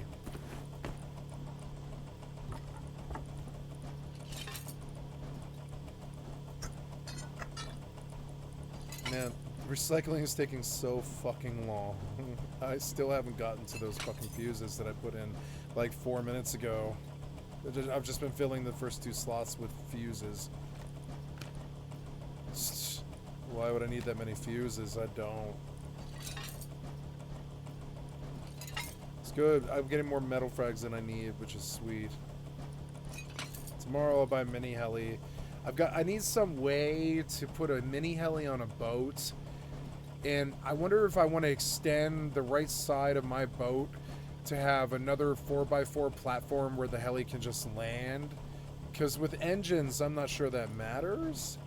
Or no, or maybe I can put it up top. Yeah, I might be able to actually do it up top. I might be able to do a 2x2 right off the side of the top of the boat. That might be good enough. Or I could expand the hexagon to be bigger. That would be sufficient. I can land the heli, but I can't put a roof over the heli unless I put it on the first floor of the ship, which means putting a raft surface on the left side of the ship or the right side of the ship and landing the heli on the right or the left side of the ship on the open raft surface. The problem is with it is you need a roof and you can't fly in there very easy if the roof is there. And so landing in it is like this exercise in crashing into the ocean most of the time, because you can't really get in the pocket with a roof in a heli in the current way that the naval system works. They don't want you mixing helis and boats, because then you just don't really ever need to go to land and risk your base ever. But God, I wish I could do a helipad. I was thinking a big flat bottom raft boat with a bunch of engines might actually be superior, because you can land a mini heli on it. I mean, yeah, like I have all my sails on the first floor, but I could just expand out the floor, put the sails all around, and put it on the back of the, or sorry, on the front of the boat. I could put a mini heli landing pad, and a sharp nose so the boat cuts through the water. I pulled 2,600 scrap off just what I had in my first box, which is just insane. I could just go buy fuel at this point. I don't need fuel. I've got 265 crude. Before I recycled, I should have loaded the crude. I don't know why I didn't. Fucking stupid. It takes forever to recycle. And I should have boiled the crude while I was doing it. I don't know why I didn't. It's like a loss of time. Okay, we're all in the same thing. I'm going to undock now. I'm going to go out and I'm going to mine singles, and I'm not going to fill a cargo container because I haven't had much luck with that.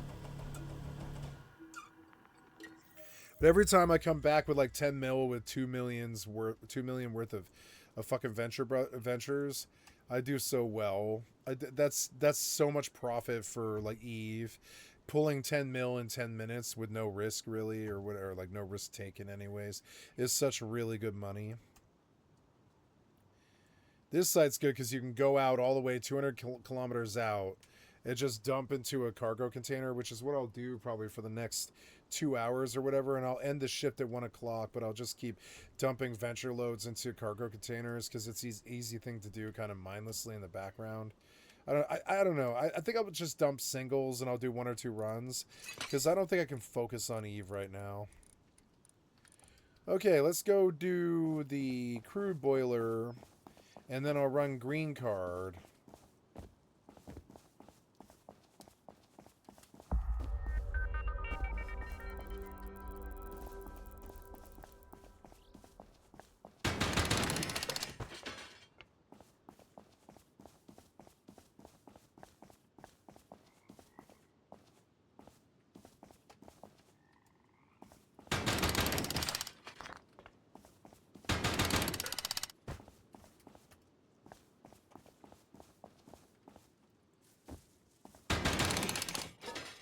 So, oh good, there's wood in there, and 346 crude. Let's go run green card. Oh, I didn't make it. Oops.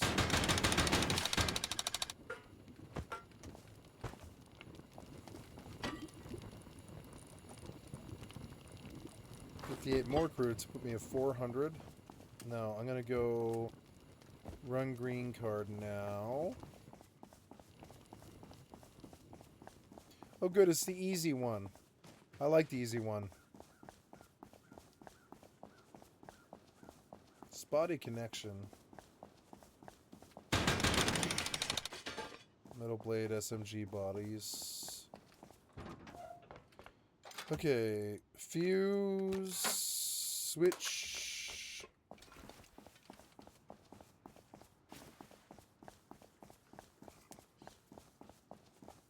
Maybe I'll make a raft. I think I want to move all my sails to the first floor and modify my ship to be a raft on this private server. Because why not? Oops. No, I went the wrong direction, huh? Oops. What did I do wrong here? I forget where this goes. It's like, I flipped the switch. Oh yeah, they changed the layout, so I went to the old style. But now it's like you follow the wire to... No, I don't know. Where's the... I mean, I don't know. Where's the wire? I have flipped the switch, right? Yeah, I flipped the switch. Good. And then I don't know where... Like, that doesn't seem to be connected to a green card room.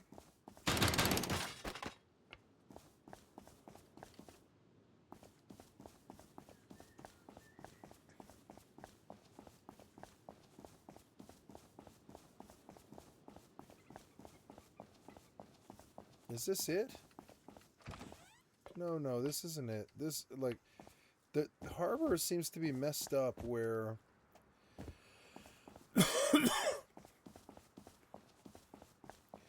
I don't really want to complain, but I don't know how I'm going to get blueprint frags if I can't run this. It's fucking annoying. Yeah, this green card wasn't connected to the green... In harbor, the green card puzzle doesn't connect to a room.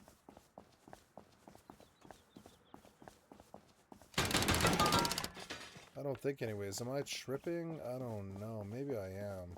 No, there's... Oh, no, it's upstairs. That's right. Now I remember. I'm sorry. It's just right upstairs.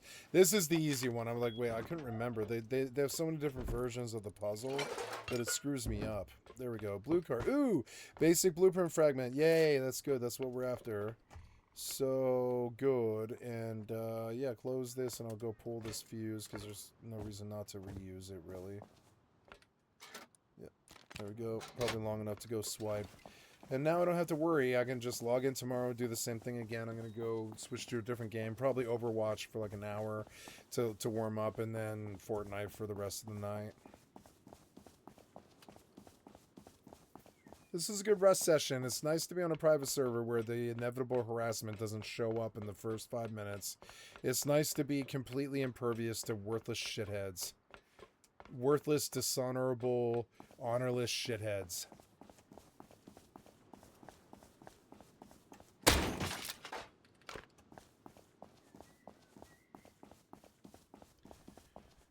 Where are you now without your stream snipe, bitch? You have no power without the stream snipe.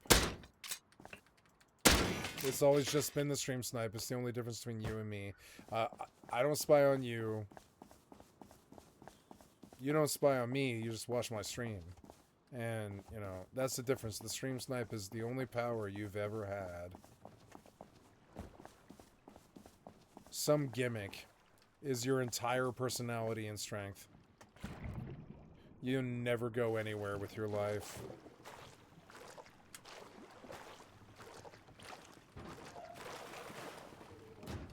Let's pray to the universe that's what happens. May the person who continues to attack me never ever be successful with anything that they ever do ever again. I'm kidding. But it's not the first time I've tried to curse somebody with the curse of never being successful ever again. It isn't the first time, and I learned my lesson the first time to not actually do that. I don't want it, and I'm not asking for it. I'm kidding.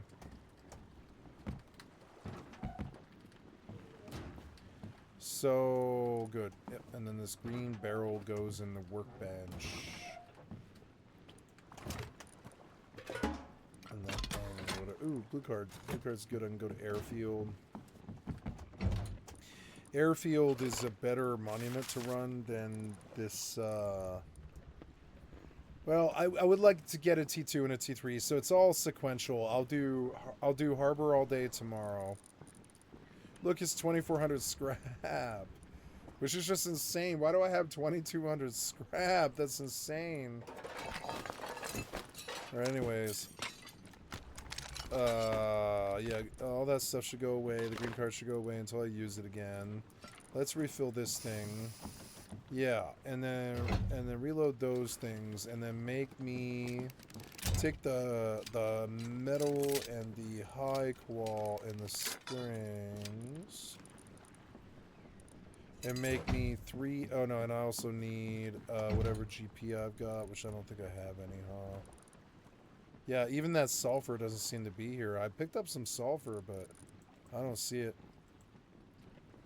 So I don't know. So I don't know. I don't have any sulfur or anything to make bullets out of, so never mind. I will have to go farm sulfur tomorrow. That's okay. I like where I am. I feel safe. I'm going to log. I'm gonna hop in my boat and log. Let's play a different game. Bez approach. I love this server. Bez approach, and I love this server. This is the most fun Rust has been for me.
Oh, oops.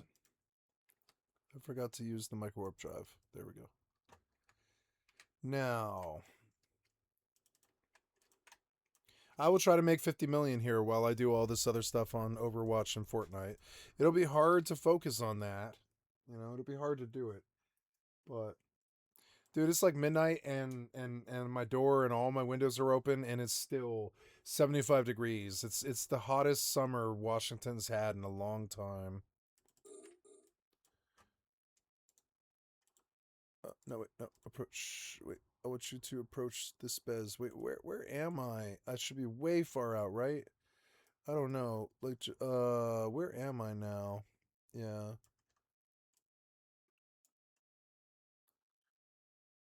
Now it's almost like I want her to go out to the farthest Bez, and that's her, so I'm just gonna follow her. Keep it range 1,000 meters. And she'll take me to the furthest one, which is this one. Yep, there we go. Okay, and just, you know, yep, and we'll try to actually set up safe to survive this mining that I'm trying to do.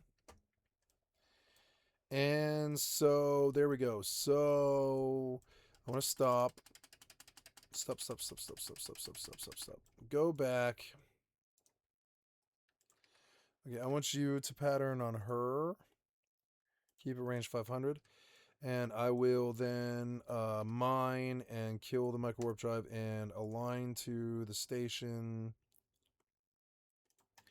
Align to the station. I need to see which direction it is. It's back that way, but that's good. And then I want you to target this thing.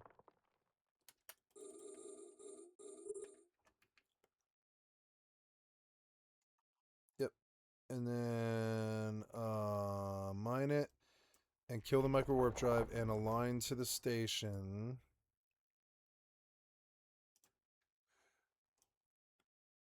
Good. There's Bez here, which is good. I think I'm too far for this cycle, but that's all right. I want you to go to her again. And I want you to align to station. Now, you seem to be moving far away for some reason. You're still moving. So you fucked this up. Try again. Go back. And I swear to God, it's the developer that fucked this up, not me. Come on. You make this so fucking difficult and annoying. Okay, so get close to the fucking asteroid. It's not that fucking hard. Get close to the asteroid. Target it. Mine. Ugh, why is this so finicky, you shitheads? Why is your shit like this? I don't need all this fucking... It's like semantic blockage between me and fun. It's so stupid. So, okay, there we go.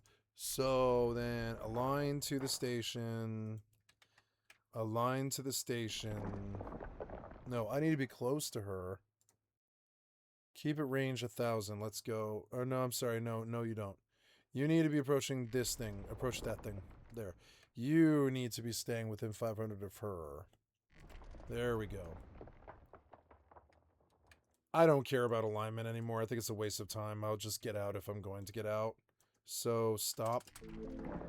Okay, get out. Kill the micro warp drives. And now that we're close, are we close? No, you're not close yet. There we go. Kill the micro warp drive. There we go. So yeah, mine this thing. Good. And then that's all I want from you. Stop. Everybody stop. Everybody stop. There we go. That's everything I want from you. I don't expect more. I'll use the distance as a way to protect myself. I need the sound of the UI louder. Yeah, the UI sound on both clients is at 40, but I kind of needed it at like 60. No, it is too loud, huh? So put it down at like 20.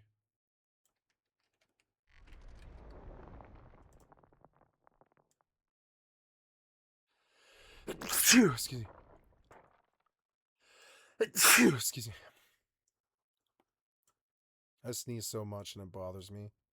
It's all the pollen in the field that's by my house. And all the flowers and everything. Sometimes we have an explosion of the most beautiful, what are they called? There's a flower that's native to these Cascade Mountains, and I can't think of the name of it. Tulips. And so tulips come from Tuwala lip, which is a Native American name for an area of northern Washington where you get the best tulips in the world. And the tulips blow massive pollen into the fucking air because they're mass farmed. And the pollen hits every summer, and it's not just tulips, it's all of the plant matter in the state, but all that pollen and all that stuff, it makes you kind of allergic in the spring. It sucks. It's a flower state, has a lot of flowers, and they all germinate. Is that the word, germinate? Or germinates when flowers breed. I think it's pollinate. Excuse me. They all pollinate. No. And he says, I am the one true prophet. Okay, we're set up on Eve to make money. The last thing, well, I'm not totally set up, I guess. I'll go to this and I'll open my inventory. And I will dump my current load and jettison. And then I will combine in this cargo container. I have to get close to this cargo container, I guess. Yep. And there we go. I want you to open this and stop, and then I want you to take my bez and dump it into the container. And boom, there's, I don't know, it's not that much. It's like 1.6 million, but it starts to add up when you fill the container. So that's what we're trying to do. It's like running a mining op in Final Fantasy 11 with like 5 people on all the nodes and everything, except just with yourself. And if you're successful and you do it for 5 hours, you make a lot of money, like Profit. way more than people do playing the game normally. I have civil law here. PvP risk is always the best money. That's what's so good about EVE Online. It pays you more the more risk you take. So if you're a risk taker or a smuggler or that kind of thing, the more risk you're willing to take with your gameplay, the more money you'll make. Like I'm at high risk here to all the worst PvPers of the whole game. They can just pop in and kill me all the time, and they do. They pop in and kill. I've been killed tonight by them 3-4 times tonight. Just tonight, I lost like 4 miasmoses worth 5 mil each. So I lost 20 million to people that just killed me trying to make the 2 jumps to reach where I'm at. Because that's how dangerous this place is. But with that risk comes money. Really good money. And that's the difference between a good sandbox player and a bad sandbox player. A good sandbox player is always trying to get where the best money is. I practice blood atonement. All of these things I do at my church. And you are a rival now, which means this is apostasy that you're committing. So I have to kill you. Civil law, blood atonement, Brigham Young. I don't make the rules. Blood atonement, got to kill him. And so this is when he decides that he has to kill his brother. Now remember, he's lazy. So he's not going to go by himself and find his brother and have some type of mono thing and like kill his brother in some private setting. No, he's going to gather the people. You guys can watch me die. And they're going to do it for him. Okay? So this is where he starts this inner circle within the church, which is Lambs of God. So the Lambs of God are like the elite within the church. Now it's August 20th, 1972, and this is where we have a murder. This is how it went down. Ervil's followers, they went and they shot Joel several times, killed him. After Joel died, another one of their brothers, Verlin LeBaron, he ends up taking over as the leader of the Church of the Firstborn and immediately becomes Ervil's next target. He would actually be basically on the run for the next decade of his life. And the way that he died and the way that, I'm not going to spoil, but anyway, he was basically on the run and Ervil was trying to kill him for like a decade. Then, of course, we know there's one thing about Ervil, though, he's going to get an obsession. And now it's sexual. Always. Always. And of course, if it's a cult and it's sexual and it's gonna be underage, I don't know why that's the thing. I don't know why it's always like that. But he is like, okay, obviously we do polygamy here. That's what we do. But I want younger women. And the thing is, it's quite common in a lot of these polygamist cults, let's be honest. Of course, they start early, pursuing the girls at a very young age in polygamous societies. He wasn't the only one, but he was very persistent. He'd been after me since I was about 12 years old. I didn't want anything to do with him. I didn't want anything to do with him. I did not want to marry him. I wish I could say this is uncommon. It's not, but they were very young, as in like 12, 13 young.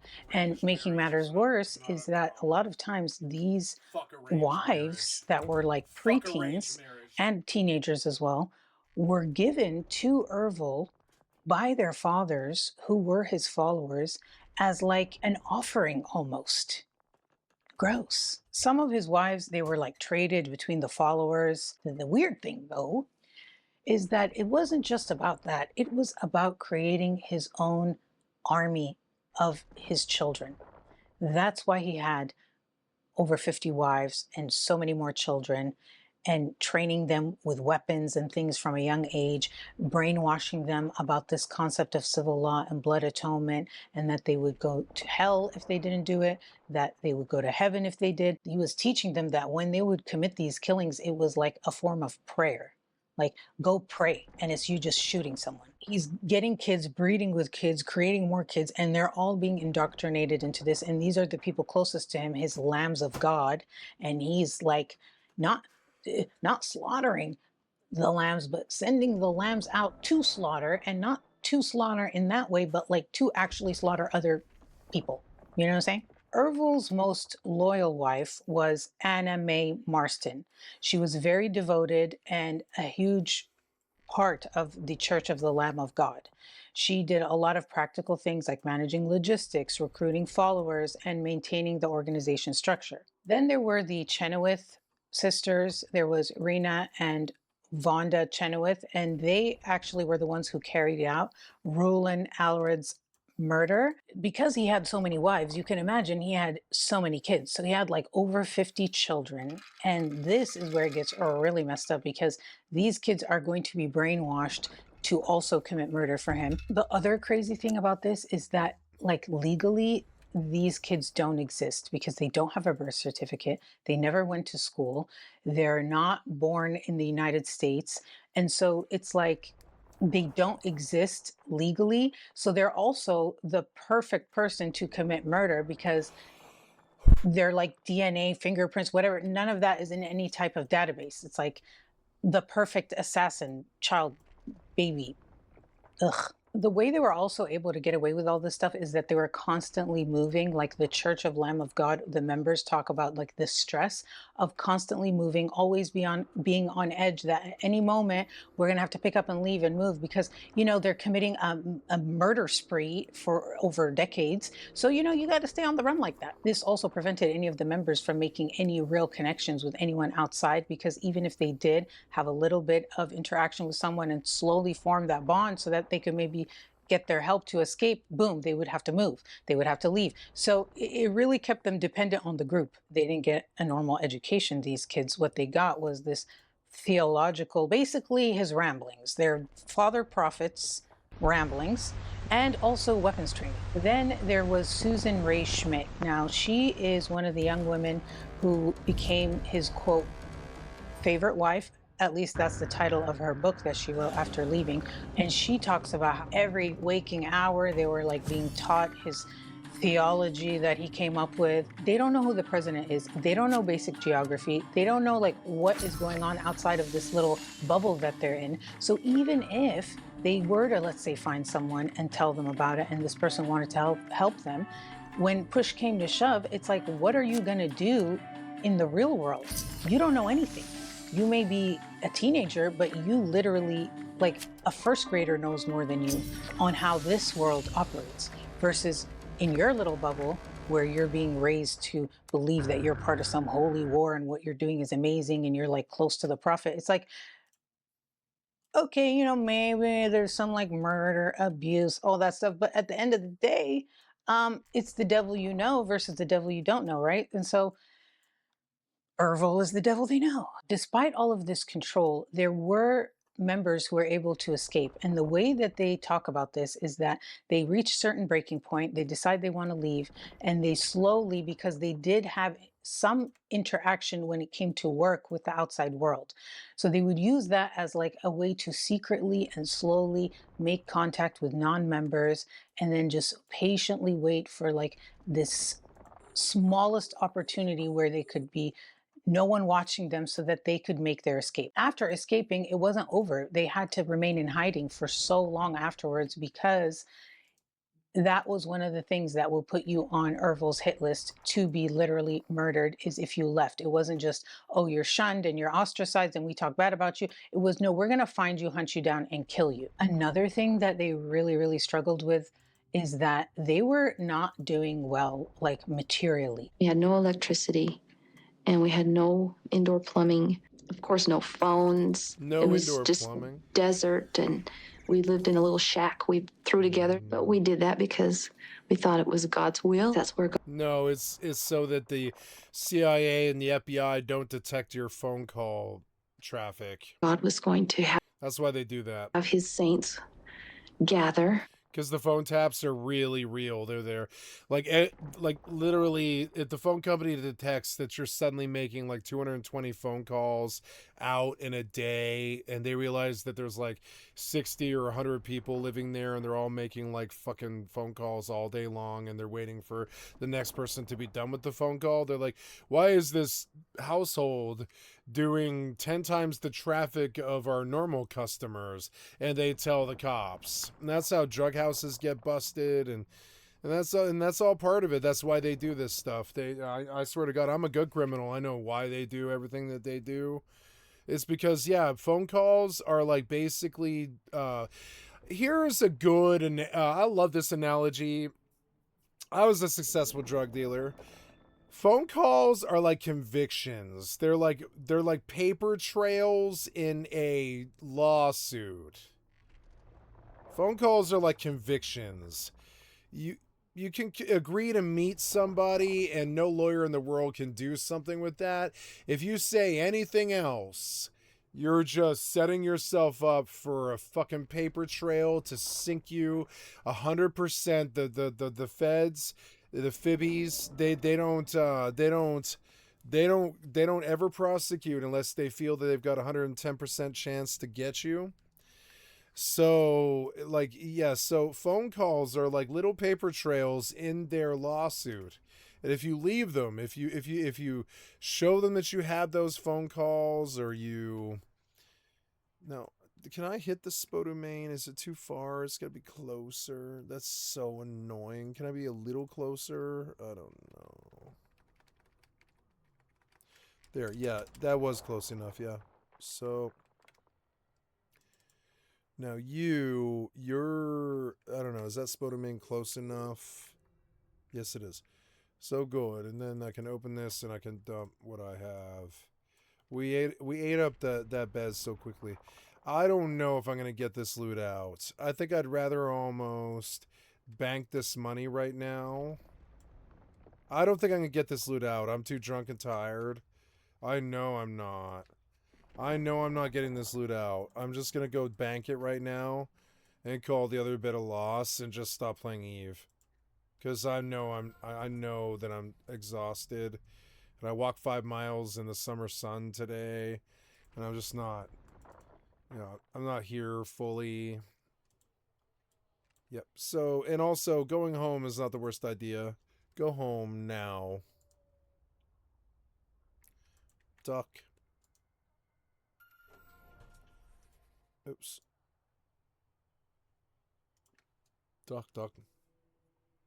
But I made 8 million or whatever it is, 5 million. Which in Eve, that's pretty fast money. That like 5 million in 20 minutes. That's fast money. It really is. It's good, genuine money. Okay, I'm going to play some competitive Overwatch. There we go.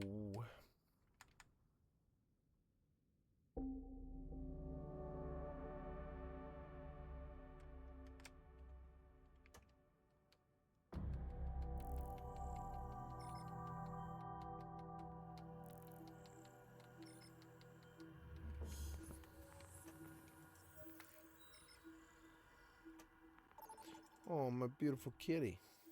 I love my beautiful kitty. She's just sitting in my lap and purring for like an hour. Dinner soon, kitty. You want some food? You want some food, sissy? Yeah, you hungry? You want some food? Yeah, we're going to feed you. We're going to feed you, kitty, like right now. I'm going to feed you right now, kitty. You ready? Yeah, I'm not kidding. I'm going to feed you. You ready? Yeah. We're going to feed you, kitty. You ready? Get up. Yep, get over there. I'm going to feed you. Oops. Okay. Dinner time for Sissy. Dinner time for Sissy time. Dinner time for Sissy time. Dinner time for Sissy time.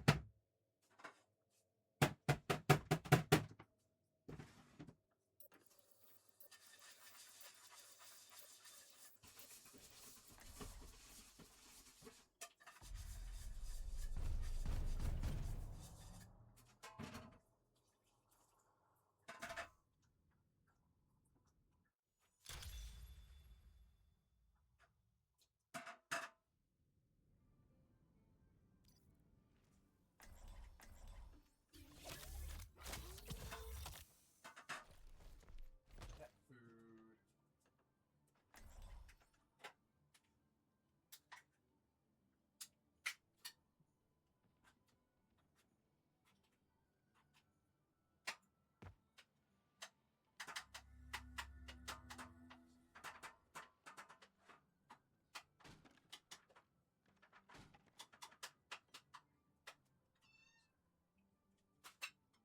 Yep, it's dinner time for Sissy. All right, you ready? Okay, there it is.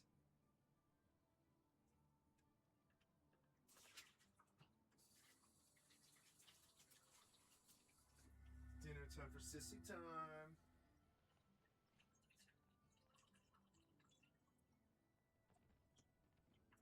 Okay, here we go, kitty. How was that sound? Oh, it's the loading screen. It's Winston like walking around or something. Fucking stupid. Why does this sound like somebody's creeping on me in Rust? It's an Overwatch login screen. Oh, because I got my queue. Okay, I want to go Mercy for the off the bat, and I'm late. I'm sorry. I'm late.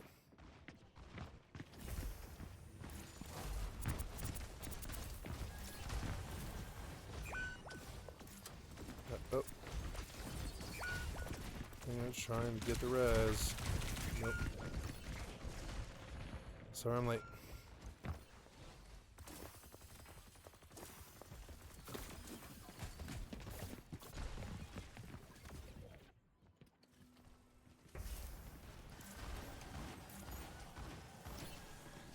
Let's go do this now.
What? I was behind the wall.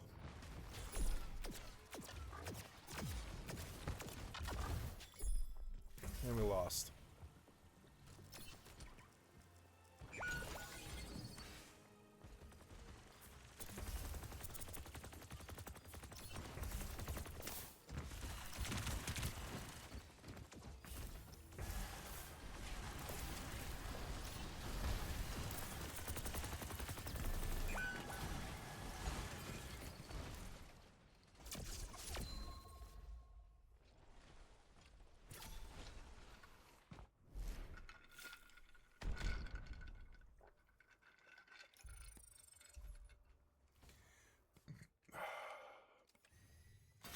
To get out of the United States, which was Babylon. And so they were very hungry. Like a lot of the things that I heard when they finally escaped is like they wanted food. They were just, their basic needs were not even being met. The medical care was almost non-existent. They would just pray if you got sick or something. So, you know, a lot of people succumbed to things and had illnesses that progressed in ways that they really didn't need to. A lot of the children that were born suffered with very easily treatable health conditions that turned into these like torturous lifelong conditions that it was like totally preventable. The snitching culture, dude, was insane. They were all encouraged to spy on each other, and it was like the level of paranoia got to the point where people were afraid you would know if they were even thinking thoughts, because if your behavior changed, they would even snitch on you saying, well, she was acting a little bit different today. That means she's thinking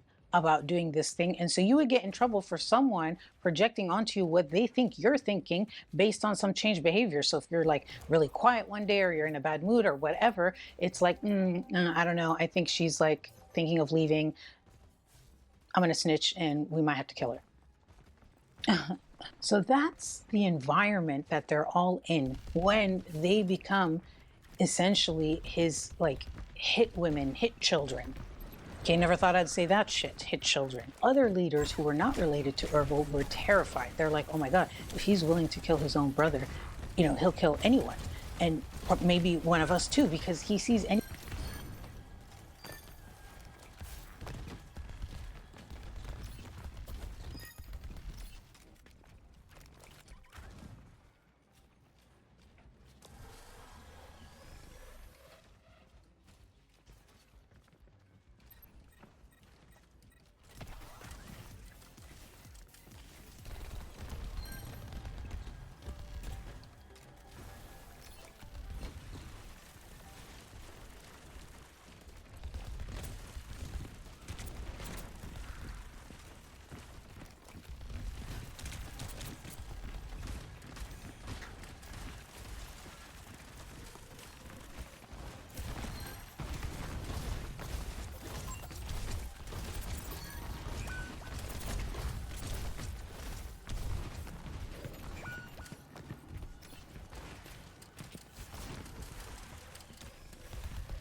What?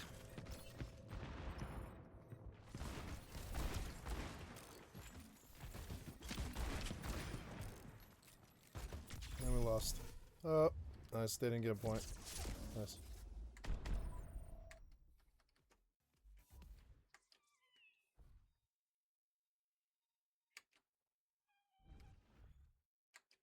Normally you would get a point.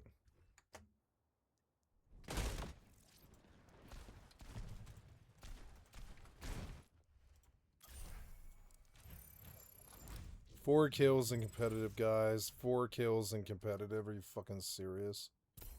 It's easy to vote against you.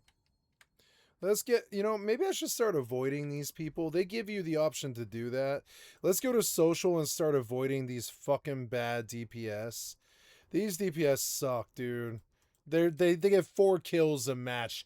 I got more kills than they did on fucking Lucio. Like, these DPS suck dick. It is them. So now, okay, but how do I choose these guys? It's this thing, right? Can I do this? Yeah, I want to avoid his teammate, avoid his teammate. These guys got 4 kills. They suck. It's only for 7 days, which is terrible. It should be permanently. I don't want those guys again. Those guys, they can't get kills. You can see that they can't. They want to blame their healers, but they're pulling 4 kills. You know, I got 3K heals. You got 4 kills. My 3K heals is a quarter of what you normally get in a match. You guys didn't get a quarter of what you normally get in a match. You got 4 kills. That's not even a quarter of a quarter of what you're supposed to get in a match. A good match is 48 kills. You guys got 4. So you didn't even get like a quarter of what a good kills are for this level of competitive. I know because I've been doing it for fucking years. I've been a 3K DPS. I'm not lying. I played Reaper to 3100 and like on PlayStation, and like I swear to God, these DPS they think that their healers are bad when they pull 4 kills in 30 minutes. So I used to yell at them. I used to be like 4K per 30. Shut the fuck up. I used to be so toxic. If they open their mouths at all, I'd be like 4K fucking 4K per 30, and that's what I used to call them. I'd be like, shut the fuck up, 4K per 30. It's 4K P30. It's like literally it's an inside fucking Overwatch joke. But I used to yell it at him. I'd be like, shut the fuck up, 4K per 30. What is that? Like in 30 minutes you have like 5 alts. You have 5 alts whether you want it or not. They just come in. And they get 4 kills per 30 minutes. It's like they weren't trying with their alts. They're just not good at the game. They shouldn't be playing it. And they come to competitive. They think they're good. They come to competitive. Why are they in competitive? They got 4 kills per 30 minutes. No, we can't win. But I told them the game's very winnable if you actually kill somebody. They couldn't kill anybody, so we lost. If they could actually kill somebody, it would be fine. And they banned my main. I don't know why. They banned my main. They don't like Moiras. I don't care.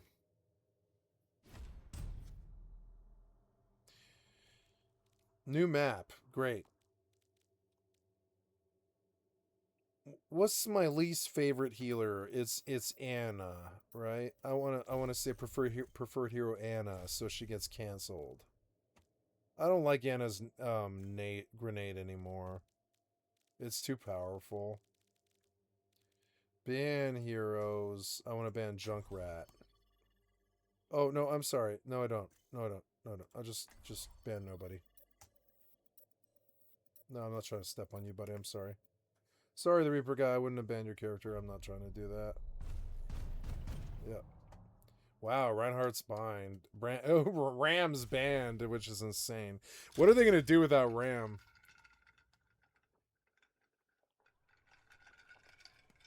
What are they going to do without Ram?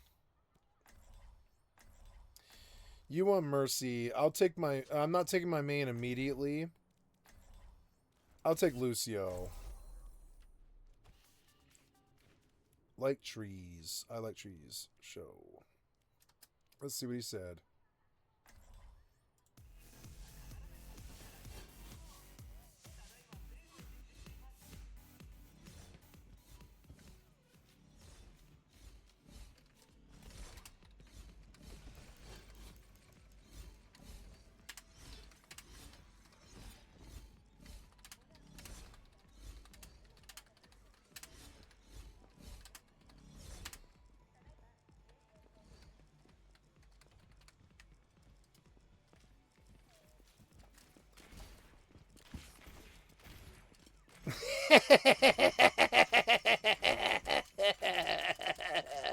Wish I was kidding.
Oh.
I don't want to die. I want to be better than the rest of my team. And not die. I'm better than them. See it?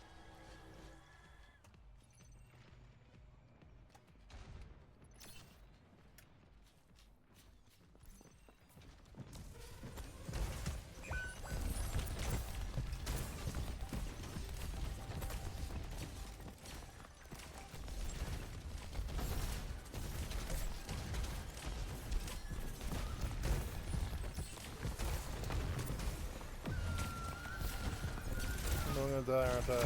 Yep. Oh, get out of that cover. Oh. Oh.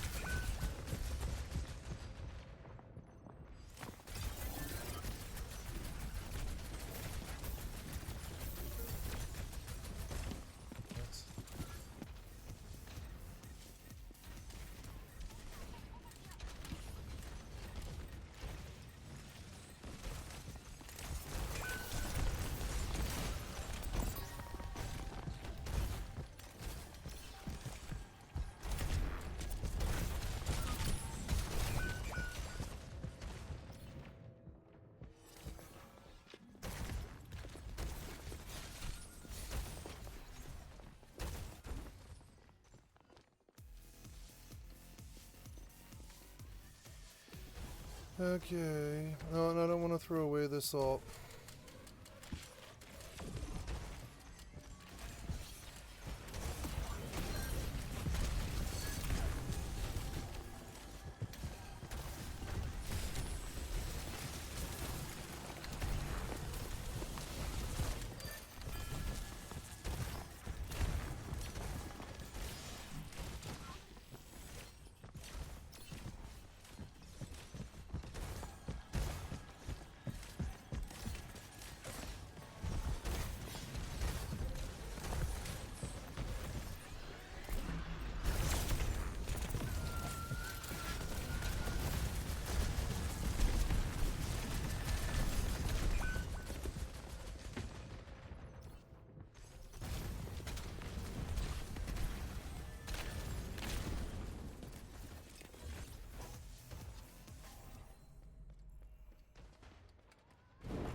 I'm try and kill them here because these guys can't get it. They don't have the kills, so I'm gonna try and do it myself.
Oh my god. Why should his button press counter my ult? Why?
Anyone else who says that they're a prophet of this Mormon religion and has a fundamentalist cult, like anything kind of similar to him, he sees them as a rival, which makes them a threat, which means murder. Have to kill them. Gotta go. A lot of these leaders, some of them would actually end up getting killed by Ervil's children, but like almost all of them at that time were traveling with security, in fear for their life, going into hiding, openly coming out and saying, like, we don't have any issues with Ervil LeBaron and his church. Like, we're just trying to do our little thing over here.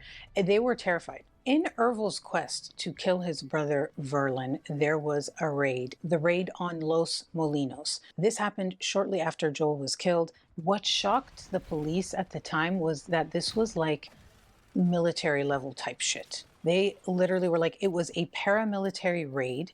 It was like a military operation. There was an organized group and they burned and shot their way through this rival colony. Verlin was in Nicaragua at the time, so he didn't end up getting killed at this raid, but 2 people did die and like 12 people were wounded, and they burnt the settlement, burnt it to the ground. Like, they did a lot of damage to it. Everyone who was at that settlement was terrified. Not too long after that second raid is when Mexican authorities arrested, Ervil LeBaron. Tickle in my throaticular region. Ervil wasn't in prison for very long. Some people say that he bribed the authorities. Some people say that they couldn't get witnesses to testify, which is going to be a recurring theme. But in any case, he ends up getting released. And now he's really mad. He's like, oh, okay. So we didn't kill Verlin. I was in prison. It wasn't great.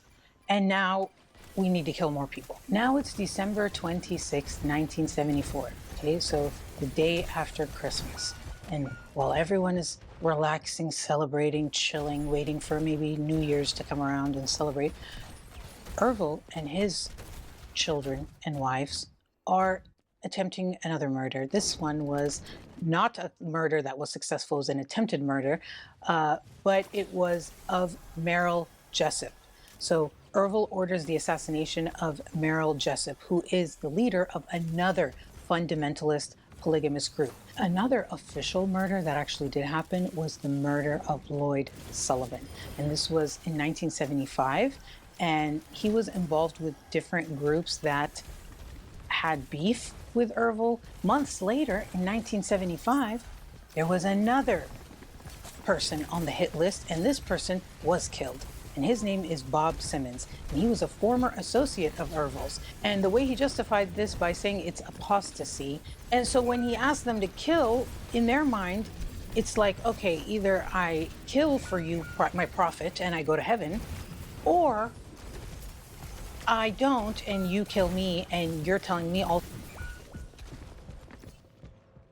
by the way, that I'm going to go to hell because I defied you. So in their mind, it was like, did I really have a choice? I don't know. You tell me if they had a choice. Also in 1975, we have another murder. This is June 16th, 1975, and this is Dean Vest. This murder shows just how casually Ervil would order these people's murders, assassinations, execution, whatever you want to call it, because this is what they say happened. They said that it was a minor conflict and that his decision to kill him was very flippant. Like he was upset by this little thing and he's like, kill him immediately. But they were saying that Ervil wasn't like angry or there wasn't this like prolonged escalation or anything like that. It was just very like matter of fact. The person who killed Dean Vest was Ervil LeBaron's 10th wife. Her name is Vonda White. She was convicted and sentenced to life in prison. Vonda White is also alleged to have killed Naomi Chenoweth, who is one of Ervil LeBaron's father-in-law's wives. Okay, so one of Ervil's mothers-in-law. Is that making sense? So like one of Ervil's wives and one of his father-in-law's wives both killed the father-in-law's wife because Ervil said so. This is like, have you guys ever seen the movie The Stupids, where he's like, I'm my own grandpa? It's giving that. And the reason for this is that apparently there was some wedding, one of the million weddings that go on, and she snubbed him, or he felt snubbed by her. So kill her, dead. I'm gonna have my wife kill your wife, father-in-law. Happy wedding of someone. There's also some speculation that Ervil's 17-year-old daughter named Rebecca was pregnant with a child and wanted to leave, and they say that he had his stepson and brother-in-law strangle her. Now it is 1977. Ervil is getting away with murder, and so he's getting older, okay? More brazen. Dr. Rulon Allred, so we'll call him Dr. Allred, was a chiropractor in Utah. He also was the leader of a rival polygamist cult known as the Apostolic United Brethren, and he had like 10,000 followers, approximately. He was a very prominent fundamentalist Mormon leader at the time, and so Ervil saw him as like competition. He had to get rid of him. So he ends up having his wives, Rena and Vonda Chenoweth, on May 10th, 1977, go to the doctor's office, his offices, right? And they make a scene of it. They want people to see. This wasn't meant to be discreet. There were patients in the waiting room. Dr. Allred was with a patient, and the two women they asked to see Dr. Allred, they are taken to see him, and they shoot him multiple times at close range. Then they say that they calmly walked out in front of everyone in the waiting room, not trying to hide, wanting everyone to know that they're the ones who killed him. Ervil wanted them to do this, and he also said that he got this revelation because that's how he would decide to have these people killed. He would get a revelation, of course. And in this revelation, he was like, the two prettiest women will go and do this. And then he wanted them to come out after the killing and walk slowly through the waiting room so that everyone would see these pretty girls who killed this doctor and want to know, like, who are they? What is this? And then they'll find out that these are Ervil LeBaron's wives. Who's Ervil LeBaron? Oh, he's the prophet of the Church of the Lamb of God. Oh my God. And like, I guess he thought everyone would want to join him, and everyone was just terrified and wanted to stay as far away from him as possible. Rena and Vonda, they end up getting arrested and charged. And then they have a trial, but the jury comes back with not guilty. And people say it's because they were terrified. This is a very tight-knit community. So the jury pool, they're like very enmeshed and afraid and know what can happen. And people are going to know who was on this jury. And if Ervil finds out who these people were, they're afraid that they're going to get killed. And they were actual incidents of witness intimidation. So they got off. They were acquitted. And again, all this does is reinforce Ervil feeling like he's invincible and getting away with murder yet again. And now people are more afraid, more submissive because they're getting away with it. He's emboldened because he's getting away with it. And so what do you think happens? More murder. Now, although Rena and Vonda were acquitted, Ervil would end up getting arrested. June 1st, 1979, he's apprehended by police in Mexico and he gets extradited to the United States. There, he has this legal proceeding. There's all this media capturing him, and he's like laughing at the trial, smiling. This is where they have these experts that say he's displaying symptoms of psychopathy and he's a malignant narcissist and he genuinely believes these things. And they have this trial. He actually is convicted. The thing is, it gets overturned on appeal due to a technicality. He gets retried, and this time he gets convicted and it sticks. And so he gets sentenced to life in prison in Utah. While he's in prison, though, this guy doesn't quit. First of all, it becomes more violent, more killing, but also he seemed to enjoy his time in prison and recruit followers in prison. Like, listen, you can't keep him down. This is how they described him in prison. They say he was completely at peace, utterly unbothered by his conviction, because in his own mind, he was simply continuing his divine work.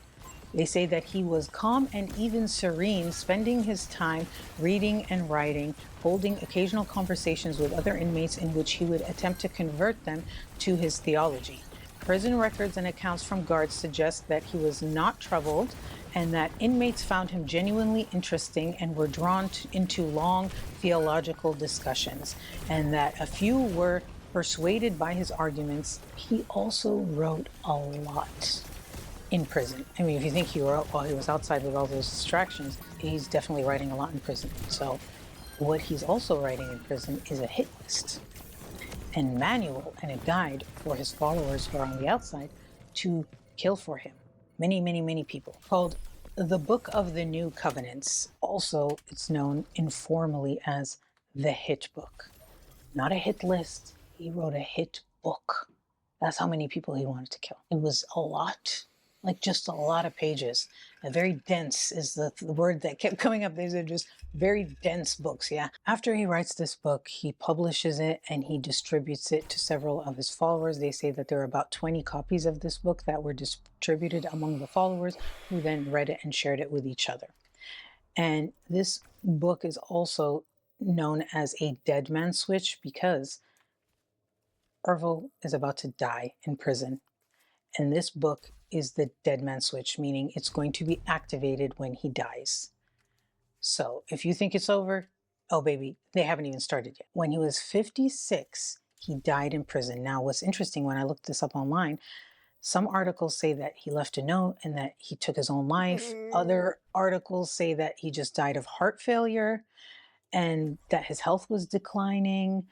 He was 56 years old, and this is August 16th, 1981 is when he died, so not too long after he was arrested. So this is an article that I found. This is from the New York Times at the time, and they say here, Ervil LeBaron, a leader of a sect based on polygamy and several times a suspect in attempts to kill rival religious leaders, was found dead in his cell in Utah State Prison yesterday. A note said, "I've gone to meet my maker."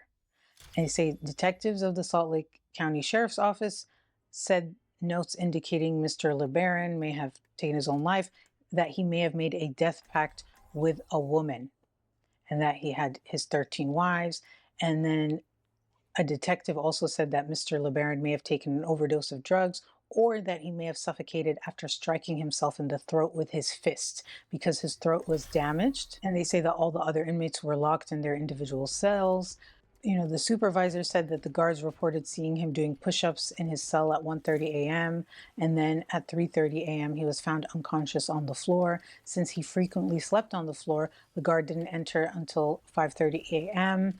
and that's when they say that he had also been depressed lately, refused to see one of his wives, said he didn't feel well. Remember the brother, Verlin, the youngest one, who took over after Joel was murdered? And that was like on the run from Ervil because Ervil was trying to kill him. He died the same year that Ervil died. And there are some theories as to what really happened, because the official story is that Verlin died in a car accident in Mexico City, but it was just 2 days after Ervil was discovered dead in his cell. And then in October 2012, Brent LeBaron, who is Verlin's grandson, he did an interview with Vice magazine. And in this interview, he said that within their family, there are some of them who think that this is not a coincidence and that it was like staged to look like a car accident, but really he was taken out and it was like part of this dead man switch because, like I said, now that Ervil is dead, there are going to be a lot more murders, really, really messed up ones, actually. What's known as the 4 o'clock murders. And the reason why they're called the 4 o'clock murders is that at 4 o'clock, in a bunch of different locations, there were these simultaneous murders that happened all by either children, wives, followers of Ervil, who did this based on that hit book that he had. I want to talk about a long game? This is a fucking long game because the 4 o'clock murders, they happened in 1988. He died in 1981. So for 7 years after he died, this planning was going on for these murders. That's a long time to think and plan and back out. I mean, the guy's dead. Like this, either, you know, these people want to do it or they really believe, you know, anyway, so the people named in the book were people from rival polygamous groups and also former followers who left the church, including members of the Chenoweth family. Now, if you remember that name, Chenoweth, I told you about Rena and her sister and how she was one of his wives and killed for him. Well, now this family are going to be targeted because the members of this family left. June 27th, 1988. 4 o'clock. Simultaneous murders happening across multiple cities. In Houston, Texas, Mark Chenoweth, who was his son-in-law / associate, a father of 6, was shot multiple times in his office. And then Dwayne Chenoweth, who is a former follower, he was shot and killed with his 8-year-old daughter, Jennifer, and they killed her simply because she was there and witnessed it. Think about that. The level of the, like, you killed this guy. The daughter was not on the hit list. She just happened to be there. And so they killed her. That just blows my mind. That just blows my mind. Then in Irving, Texas, Eddie Marston. He was one of Ervil's stepsons, and he was shot and killed. The people who carried out the 4 o'clock murders were Ervil's kids, and some of them were teenagers. One of those sons was Heber LeBaron, and then there was also Lillian LeBaron, and there were multiple of his children and stepchildren who did it. 5 were found guilty of murder. One of them, who's Cynthia LeBaron, she actually testified against her siblings and was granted immunity. And the last person, right, Jacqueline LeBaron, and she was on the run for a while. It was the FBI who found her in 2010. Some got lighter sentences than others because they didn't actually pull the trigger, but they were involved like in the planning and preparing and helping and stuff like that. And then there were the ones that pulled the trigger. Those are the ones that got charged and got the heavy sentences. Jacqueline, she ends up, when they finally find her, she ends up pleading guilty to conspiracy to obstruct religious beliefs, and she faced a 5-year maximum sentence in a future. And then after she got released, they say that she didn't pay anything towards her restitution, which was $134,000. And that they also said that she has, quote, severe mental health issues, including mania requiring psychotropic medication. And that's why she then went to get Social Security disability insurance. The mental illness, you know, it's a big part of it. And they didn't have any health care. They didn't have, see, this is the thing, untreated.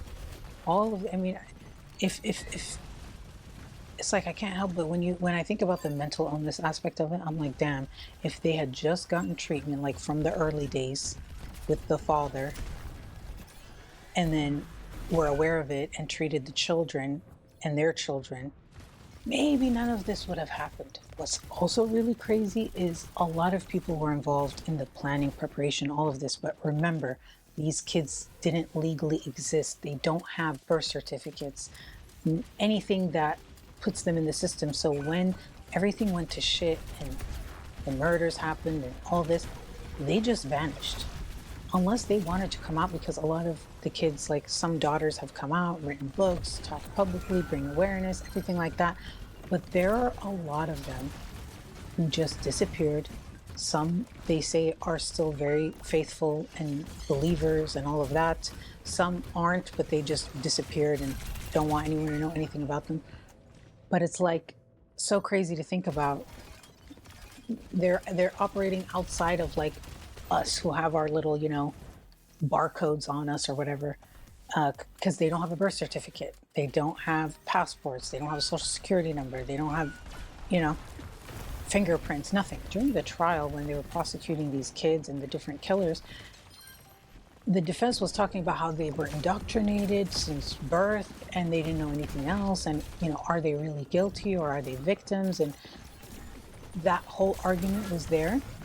And there's several things to be said for that. Like, first of all, right, there are people who escaped and then got killed for escaping or tried to escape. So if some people can break out of that doctrination, doesn't mean that that doctrination isn't that bad. Or, you know, do we judge it based on the level of the indoctrination, or do we judge it based on like the person and how susceptible they are? But then it's like you're applying a different thing, and how do you determine that? So the fact that some could break out of it means it wasn't impossible to. So if you didn't, does that make you more guilty? Especially if you then perpetuated, you know, a crime, committed murder. That's one thing. The other thing too is the ones who did go out and tried to get deprogrammed afterwards, the people who were deprogramming them were saying that this was like the hardest case they've ever had. And I think that really shows you that this was an above the normal cult manipulation. Like, this was next level, because here's what they said. They said that standard deprogramming techniques were often insufficient because the indoctrination went so deep and started so early, and that former members required years of intensive therapy to function independently. Particularly challenging was the theological dimension. For someone who had been raised from birth to believe that Ervil was God's prophet, abandoning that belief didn't just mean changing a religious view, it meant rebuilding their entire understanding of reality, morality, and the meaning of the world from scratch, which is crazy. Like, that could break your whole brain, shatter your whole existence. Like, it might be better in your brain to protect itself, to be like, no, this is real, because then what was this all for? Because when you tear that down, what is left? They're going to need something. What is that something? And where do they go about finding it? They have no experience. Like, you may be 18, 16, whatever, but you're going into the world like a newborn with trauma already. I mean, mind blowing. I mean, because this shit was crazy. This isn't just murder. This is like to the level of terrorism. The FBI actually designated them a terrorist organization, the Church of Lamb of God. They said it was one of the most dangerous domestic terrorist organizations operating in the United States. And apparently there are some who still believe. I don't know if they're still killing. I don't think so. But there's some who still believe, which goes to show how far it goes. That is the story of the LeBaron family. If you have made it to the end of this video, I would like to thank you, and I would also like to let you know that I will be actually going live, doing a live interview on Sean Atwood's YouTube channel. I'll put the link below. It's going to be 12 p.m. PST, Pacific Standard Time, on the 25th of June, so Thursday at noon Pacific, 3 p.m. Eastern. And also check out my Patreon. I have a new series, The CIA and Anthrax. I just put episode 1 out. New York Times reporter Judith, who was part of the Operation Here, babe, I gotta pee. Dark Winter, did that simulation as the New York Times, was also someone who was a proponent of Iraq having WMDs, weapons of mass destruction, which again, later on they would find they didn't. But that's besides the point. Well, it's actually not besides. It's right. It's on the side of the point. Fall guy number 1, which was Iraq-backed terrorists, didn't work. They tried to blame it on Stephen Hatfield. It didn't work. Now they need another fall guy, allegedly. Who could it be? What should they do?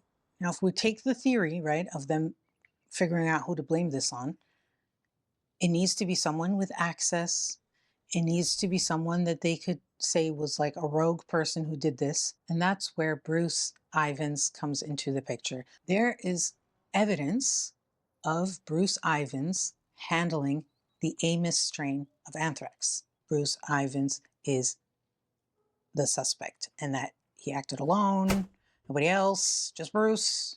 Bruce and the flask and the Amos, that's it. But yet again, we have a problem. See, there was an issue with Bruce Ivins, and that was the encapsulation issue. That was, remember that email from the scientists at Fort Detrick talking about the knees shake, and episode 2 should be out by the end of the month. Okay, that's enough plugging. We're all plugged up.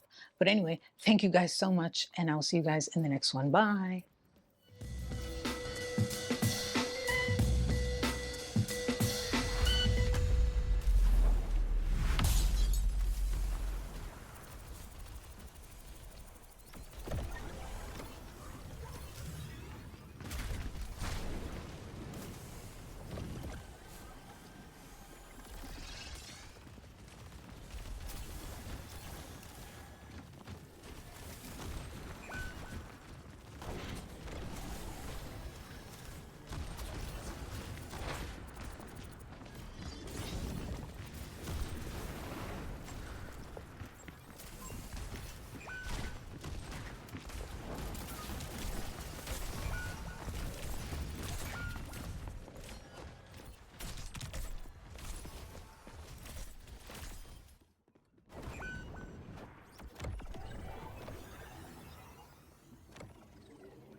No, come on, the Reaper landed on me. What the fuck was that?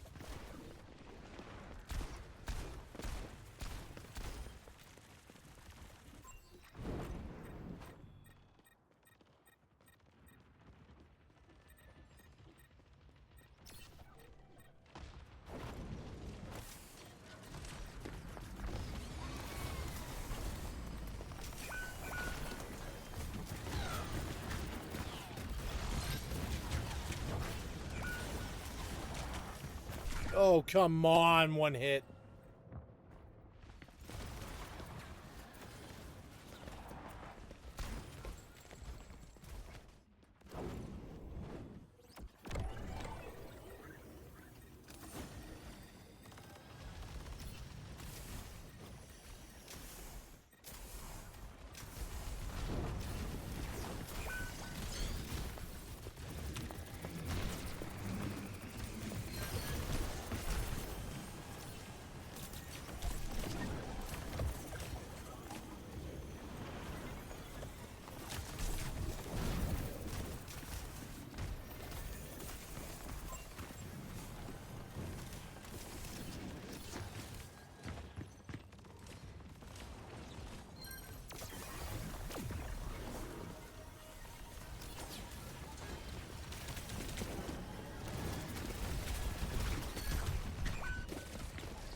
Yeah! Got my win. I can leave. Bye. Oh, no. I'll vote for these people.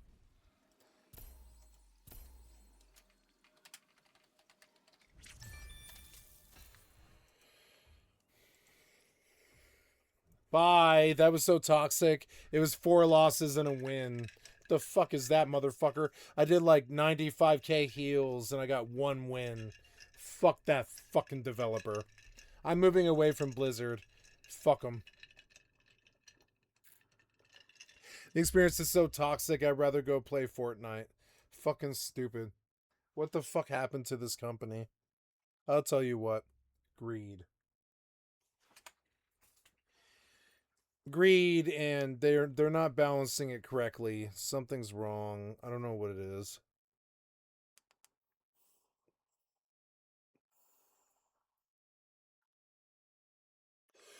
I'm sympathetic to them in that respect. I don't know what it is. It's like cracking the world's worst math problem. Like what's that movie, Good Will Hunting? It's like cracking that math equation. I don't know what to tell them to do. I don't know. I think it has something to do with equality. Anybody should be able to beat anybody on the other enemy's team. That's my advice to them. Anybody that's ever played Overwatch should be able to defeat anybody on the enemy team. I don't know how you make that, but anyways. Play. This will be fun. I want to hear some music. I want to hear, I haven't done some music in a while. We'll do, yeah, I like this Ultimate 80s Synthwave. We're going to do this one. Yeah, this one's fun.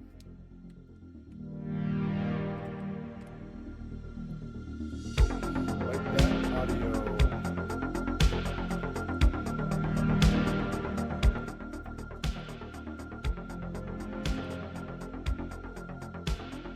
Never mind, I'll listen to the rest of her video. What happened to that? I guess I changed it, did I? Oops.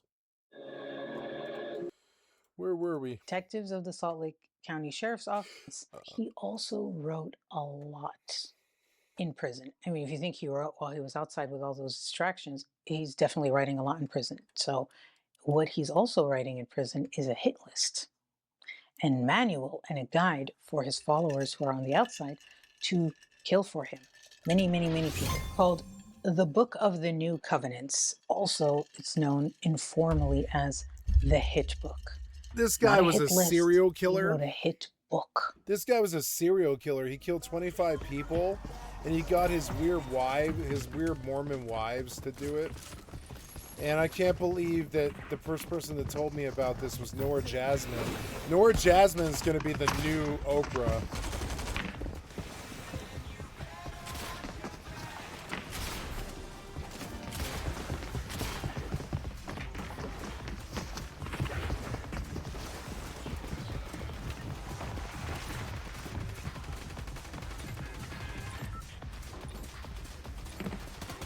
So good.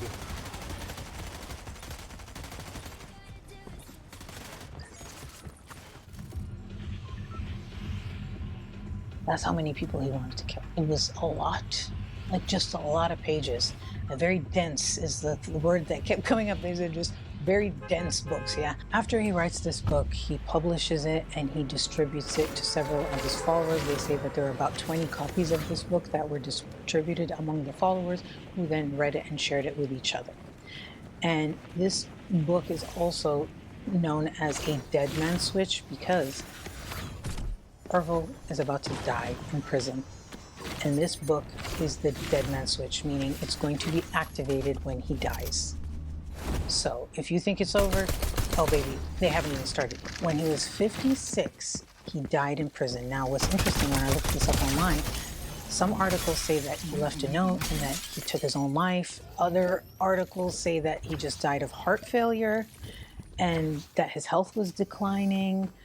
He was 56 years old, and this is August 16th, 1981 is when he died, so not too long after he was arrested. So this is an article that I found. This is from the New York Times at the time, and They say here, Ervil LeBaron, a leader of a sect based on polygamy and several times a suspect in attempts to kill rival religious leaders, was found dead in his cell in Utah State Prison yesterday. A note said, "I've gone to meet my maker." And they say detectives of the Salt Lake County Sheriff's Office said notes indicating Mr. LeBaron may have taken his own life, that he may have made a death pact with a woman, and that he had his 13 wives. And then a detective also said that Mr. LeBaron may have taken an overdose of drugs, or that he may have suffocated after striking himself in the throat with his fist because his throat was damaged. And they say that all the other inmates were locked in their individual cells. You know, the supervisor said that the guards reported seeing him doing push-ups in his cell at 1:30 a.m.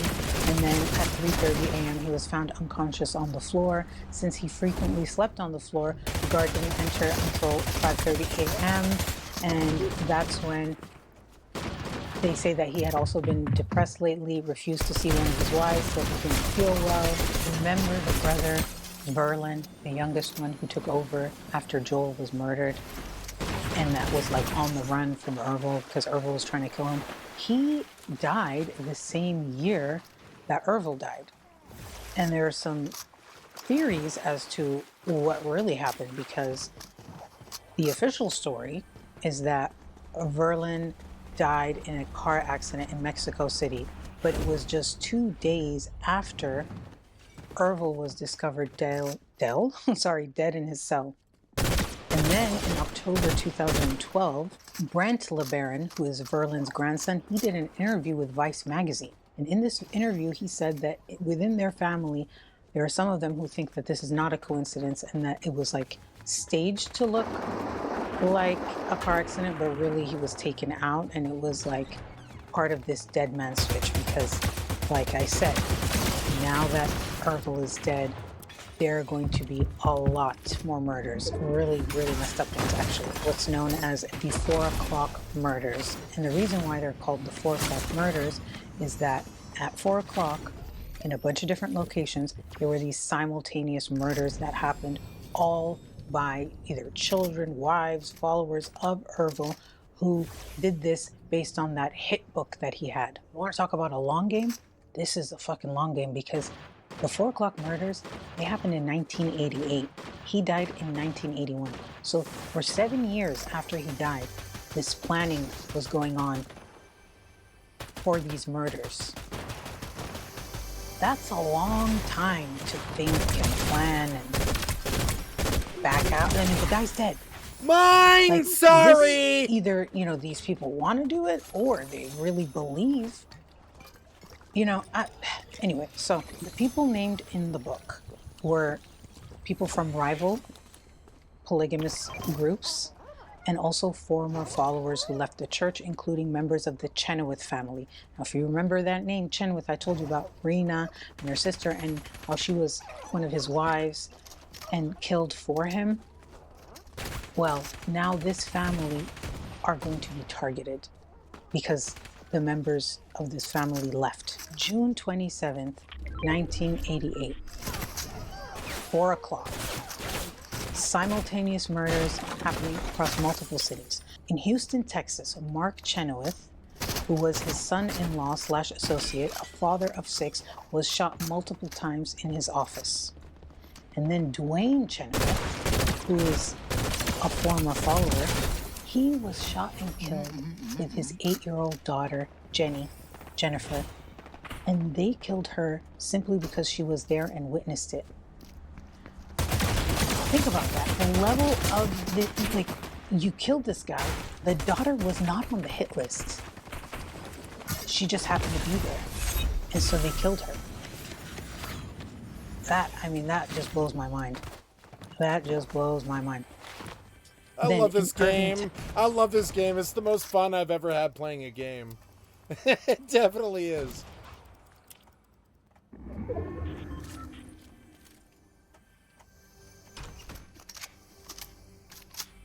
I've not been hurt. I fought so many people. I'm not hurt. Do you see it? I'm not hurt. Do you see? I am not hurt.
I'm still not hurt. I'm Texas. still not hurt. I'm still not hurt.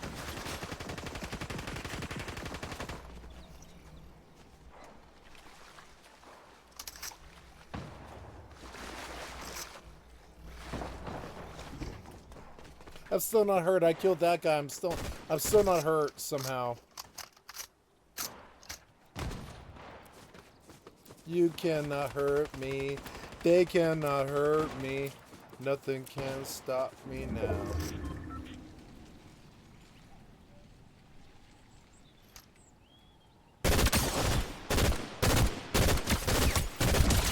Sorry, buddy. You were just too easy to take, too easy to call. I'm sorry, buddy. I know that really broke your heart. I'm sorry.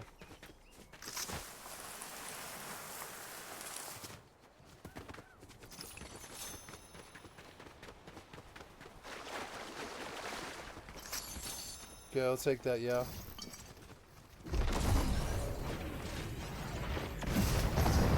Bye.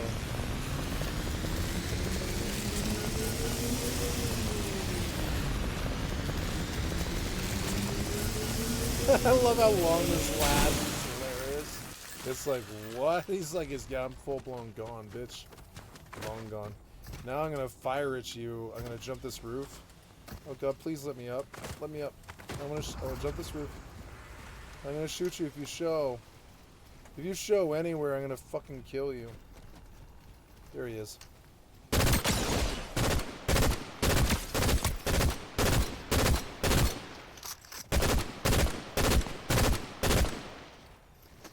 Yeah, you best fucking run, bitch.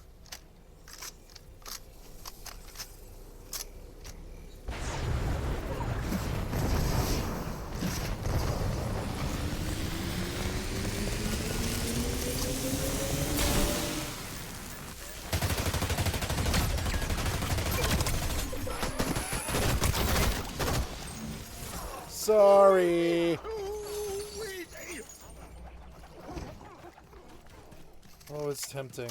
I don't know. It's tempting. It's tempting. I don't know. It's tempting to take that thing, but it's not good enough.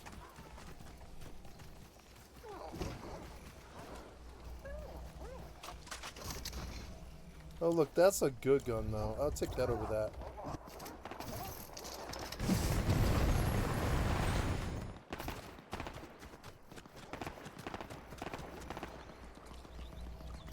Oh, look. They're full.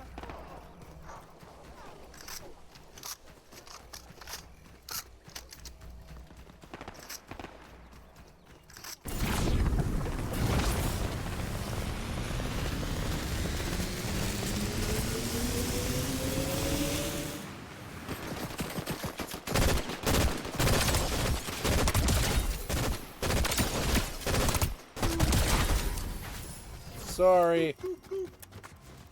If you're real. 9 down, 7 up.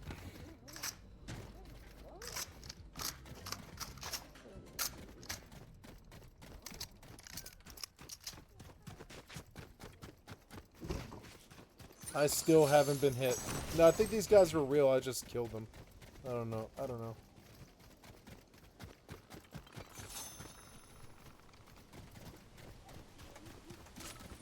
Now I can just boot forever.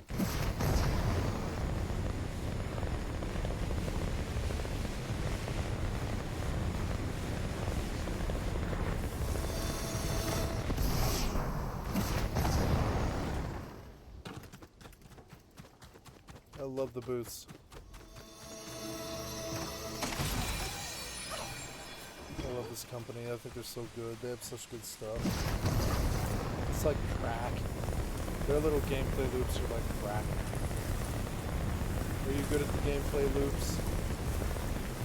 See me? I'm gonna get, man, I got 9 kills. I don't care if I lose. Look, I can just keep going. Can I just keep going? Yes, I can. I can just keep going. This is so fun. There's a dude.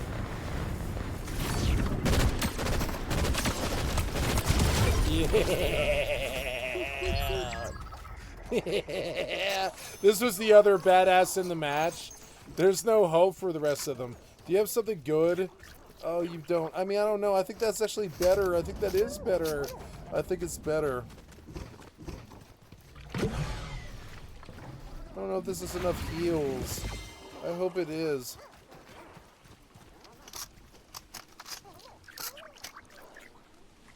$10 down, 4 up.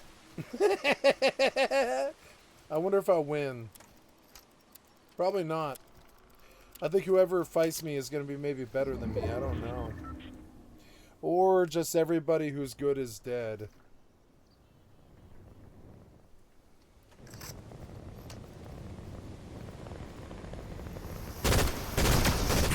Oops. Sorry.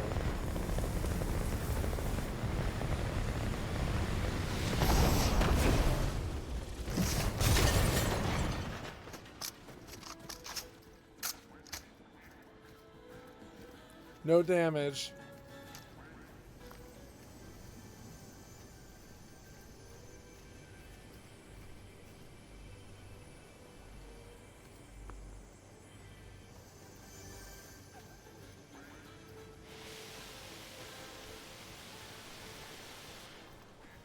I think I want to land on a tree.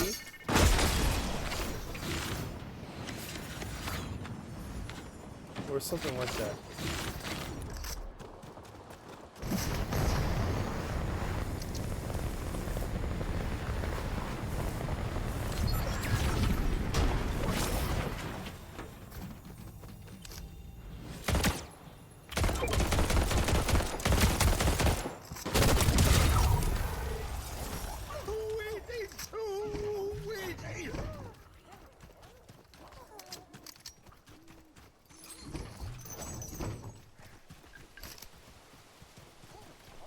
I killed everyone in the match, I think. I'm good at Fortnite now. You see, I'm good at Fortnite. 11 down, 2 up. Let's see how it goes. This is kind of a bad gun, but it's also super accurate.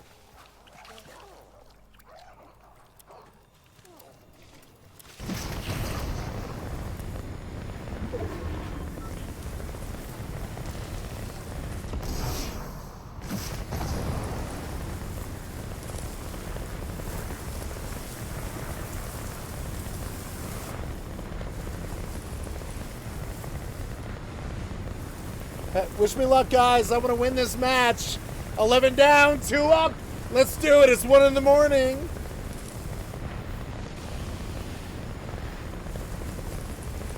Where is this fucking guy? Oh, get out of here. Where is this fucking guy? I want to land on the tree, but I think it's too tall. Damn it, you're annoying. Yep, there, that's perfect. This is what I want for the fucking end. He'll show sooner or later and I'll fucking kill him. Where are you, fucker?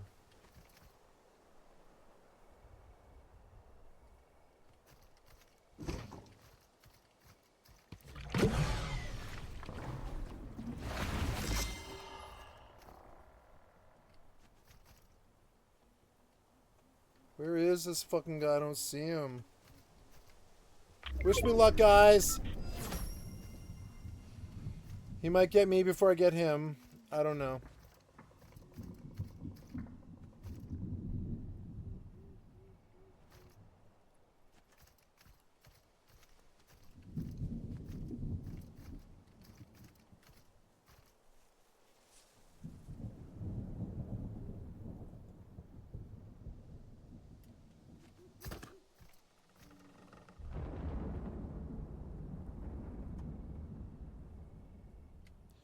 Where is this fucking guy? I can't see him at all.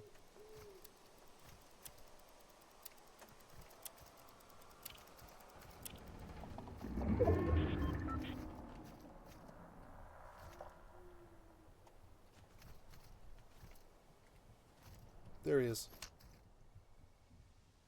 He's in a disadvantage here. Let's see. He's gonna pop and I'm gonna kill his ass. There he is.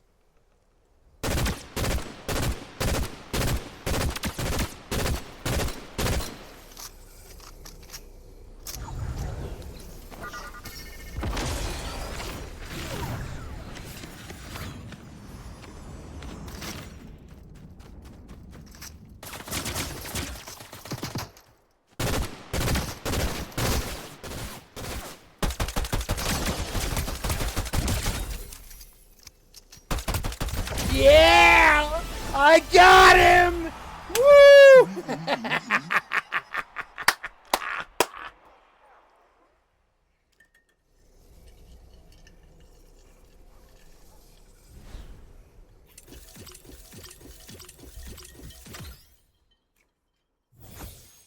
Yeah! I'll be right back.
I can't believe I beat that fucking match. I can't believe I did it.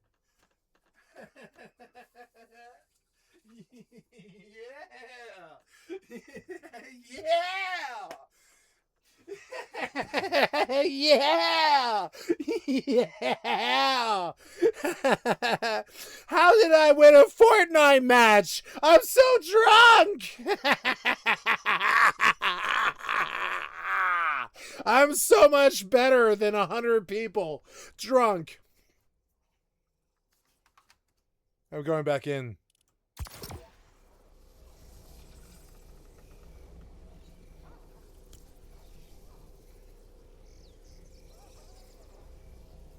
You're next.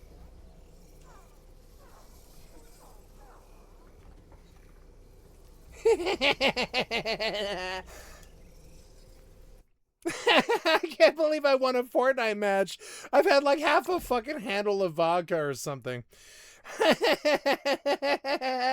How am I winning a Fortnite match? I don't know. Go back in. Victory makes you feel a lot better about yourself.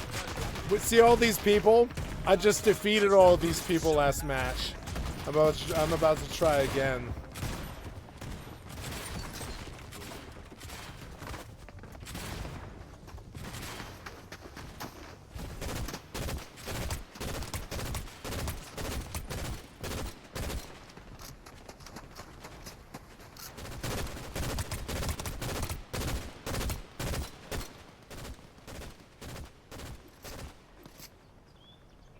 What was that? Right foot creep, walking with that heat. Look around, stay low, make sure they don't see. Catch some bad walk.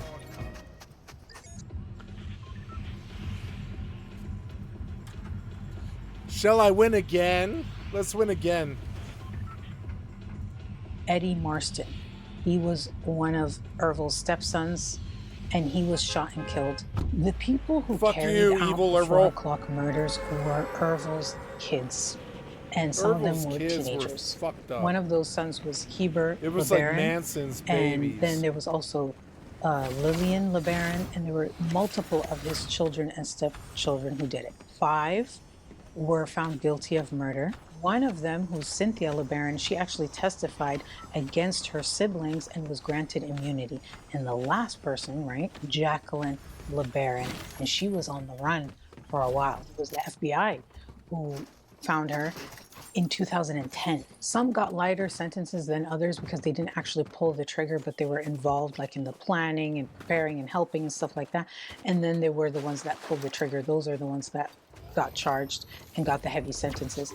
Jacqueline, she ends up, when they finally find her, she ends up pleading guilty to conspiracy to obstruct religious beliefs, and she faced a 5-year maximum sentence in a future. And then after she got released, they say that she didn't pay anything towards her restitution, which was $134,000. And that they also said that she has, quote, severe mental health issues, including mania requiring psychotropic medication. And that's why she then went to get Social Security disability insurance. The mental illness, you know, it's a big part of it. And they didn't have any health care. They didn't have, see, this is the thing, untreated. All of, I mean, if it's like, I can't help it.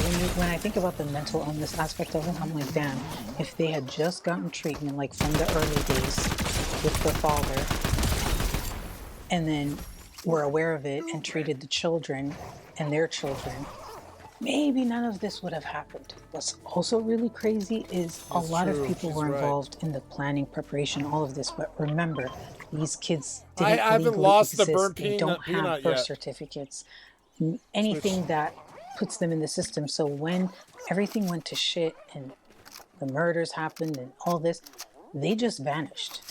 Unless they wanted to come out, because a lot of the kids, like some daughters have come out, written books, talked publicly, bring awareness, everything like that. But there are a lot of them who just disappeared. Some, they say, are still very faithful and believers and all of that. Some aren't, but they just disappeared and don't want anyone to know anything about them. But it's like so crazy to think about.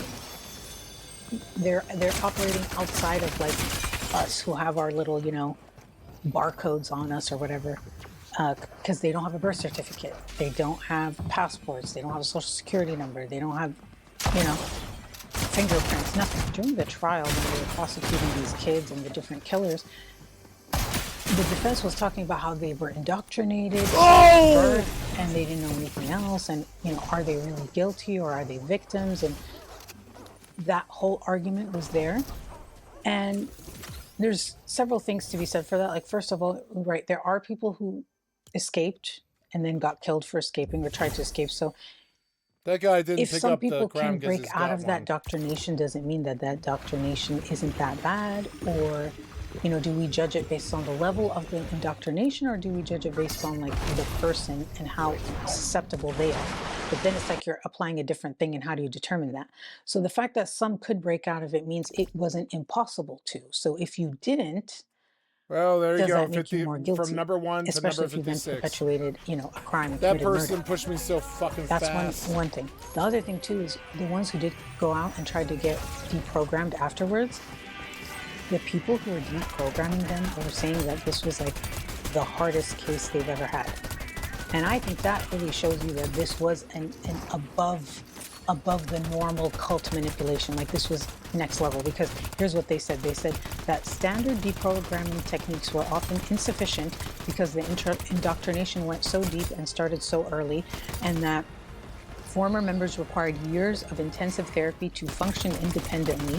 Particularly challenging was the theological dimension.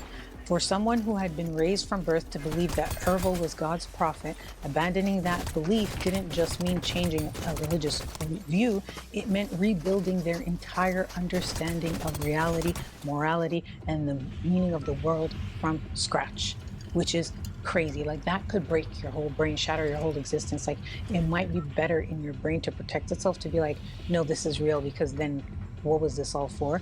Because when you tear that down, what is left? They're going to need something. What is that something? And where do they go about finding it? They have no experience. Like you may be 18, 16, whatever, but you're going into the world like a newborn with trauma already. I mean, mind blowing. Mind blowing. I mean, because this shit was crazy. This isn't just murder. This is like to the level of terrorism. The FBI actually designated them a terrorist organization, the Church of Lamb of God. They said it was one of the most dangerous domestic terrorist organizations operating in the United States. And apparently there are some who still believe. I don't know if they're still killing. I don't think so. But there's some who still believe, which goes to show how far it goes. That is the story of the LeBaron family. If you have made it to the end of this video, I would like to thank you. And I would also like to let you know that I will be actually going live, doing a live interview on Sean Atwood's YouTube channel. I'll put the link below. It's going to be 12 p.m. PST, Pacific Standard Time, on the 25th of June. So Thursday at noon Pacific. 3 p.m. Eastern. And also check out my Patreon. I have a new series, The CIA and Anthrax. I just put episode 1 out. And New York Times reporter Judith, who was part of the Operation Dark Winter, did that simulation as the New York Times, was also someone who was a proponent of Iraq having WMDs, weapons of mass destruction, which again, later on they would find they didn't. But that's besides the point. Well, it's actually not besides. It's right. It's in the on the side of the point. Fall guy number 1, which was Iraq-backed terrorists, didn't work. Tried to blame it on Stephen Hatfield, didn't work. Now they need another fall guy, allegedly. Who could it be? What should they do? Now, if we take the theory, right, of them figuring out who to blame this on, it needs to be someone with access. It needs to be someone that they could say was like a rogue person who did this. And that's where Bruce Ivins comes into the picture. There is evidence of Bruce Ivins handling the Amos strain of anthrax. Bruce Ivins is the suspect, and that he acted alone, nobody else, just Bruce. Bruce and the flask and the Amos, that's it. But yet again, we have a problem. See, there was an issue with Bruce Ivins, and that was the encapsulation issue. That was, remember that email from the scientists at Fort Detrick talking about the knees shake, and episode 2 should be out by the end of the month. Okay, that's enough plugging. We're all plugged up. But anyway, thank you guys so much, and I'll see you guys in the next one. Bye.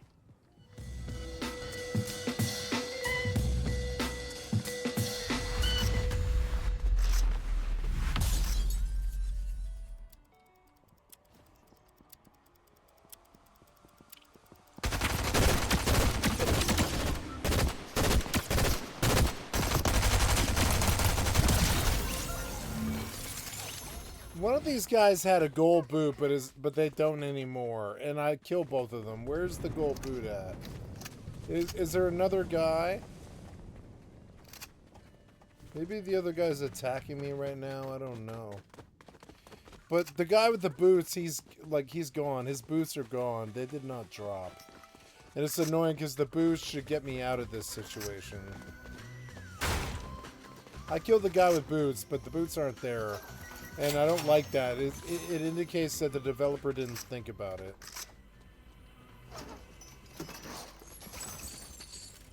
But that's okay. They're not perfect, you know? This is the kind of bug report I would make. I killed the guy with the boots. The boots did not drop. There, see, I have to get my own boots. So that's what I did. It also dropped a really good AK, which is fucking sweet. That's good. Yeah, I have a lot of ammo, so this is a good start. I'm gonna do okay. I'm full health. I've got boots and an SMG. Doing pretty well.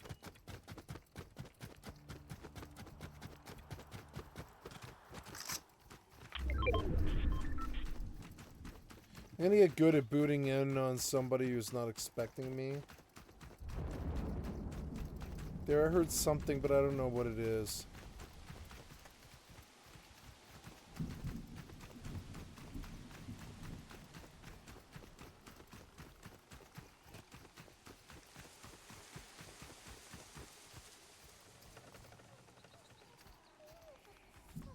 I was just waiting for somebody to come along. She finished, huh? That was good. I liked it. Before we begin today's very serious topic, let me know what you guys think about fruits. What's your favorite fruit? How do you feel about it? You think fruit's superior to vegetables? I like wintermelon a lot. I just want to know everybody's favorite fruit. Also, I have a GoFundMe for my foot going on right now. If you would like to support that, I recently got attacked if you want to help with that. So, let's get into the video now. Don't ever post your child online. Period. Ever. I mean this with my whole chest. Don't do it. I've been on TikTok, and for some odd reason, my friend has been sending me a lot of AI kid TikToks, and I don't know why. They keep sending me all these AI kid TikToks. So I'm gonna show you some, and I'm gonna explain why you shouldn't do this. So this is just one random one. Now observe. People buy time. Time? You can buy time? Everybody else buys stuff. Rich people buy time.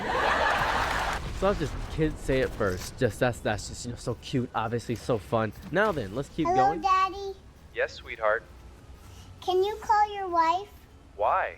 Because she's scrolling TikTok all day and won't change my diaper. So people are saying, oh, this is so cute. Oh, like they're saying, this is so cute. So cute. Wow, this is so cute. Yeah, tell her, Anthony, funny. How cute. Wow. And I think those people, I used to think these people are bots. I used to think, oh, they have to be bots, right? I've met real people that love these things because my friend is one of these people now. And it's been killing me. So let's go to another one. What do rich people... I, McKenna. McKenna. Promise. Promise. Daddy. That I will not. That I will not. Have any boyfriends. That I will not Have any boyfriends. Say it. Say, I will not have any boyfriends. I just want to look at them though. This is AI. This is AI. This whole video is AI. Now this is cool. This is fun. Let's read the responses. She's cute in those facial expressions. Great response. You're confusing the parents. Oh, it's crazy. She's going to have hundreds of boyfriends. Wow, McKenna is so sweet. Wow, this is so cool. This is AI. Stated. Oh, that's not. It's just, this is AI. This whole thing is AI. Now, people obviously get easily tricked by AI, and it's getting a little bit better, but you could pretty much tell that this is AI. But I'm not going to judge yet. Let's keep going. Do my feet smell good? Yes, smell good. Oh no, stink.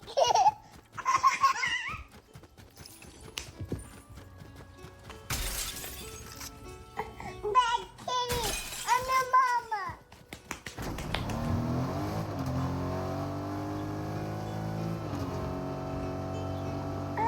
No, you took my cookie.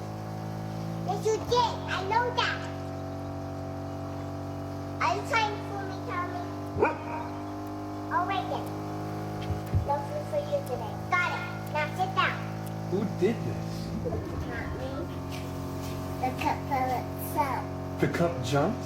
Yeah. It did a flip. Oh my goodness. Mom, I have something to tell you. What is it, honey? My sister broke my toy phone by dropping it on the floor. I cried and asked her to fix it, but she said it's just a cheap toy. Now, people are usually using these videos to make funny little kid edits and stuff like that, and people love this. As somebody says, think it's AI. Oh my god, I hope the babies and animals are okay. Wow, what cute little babies. Reminds me of my own. Hang in there, mama bears. Aw, poor baby knocked his cup over and blaming it on her legs. I need more videos of the funny baby videos. Oh my goodness. I need more videos of the funny baby videos. They have escaped Facebook. Crazy statement. This whole thing is a little nuts. That people are loving this. And usually it's like older people getting tricked. And there is a lot to be said. I'm working on a video about how boomers easily fall for AI and how they're the most susceptible to falling for AI. Now, these are just cute baby videos and nothing crazy yet. Nothing outstandingly psychotic. Just regular cute baby videos. Just, oh, the baby's doing something funny and something cute, and we don't really, it doesn't care about that. Well, let's keep going. What is this? What is this? What is this thing? What's going on here? What is this? What is this?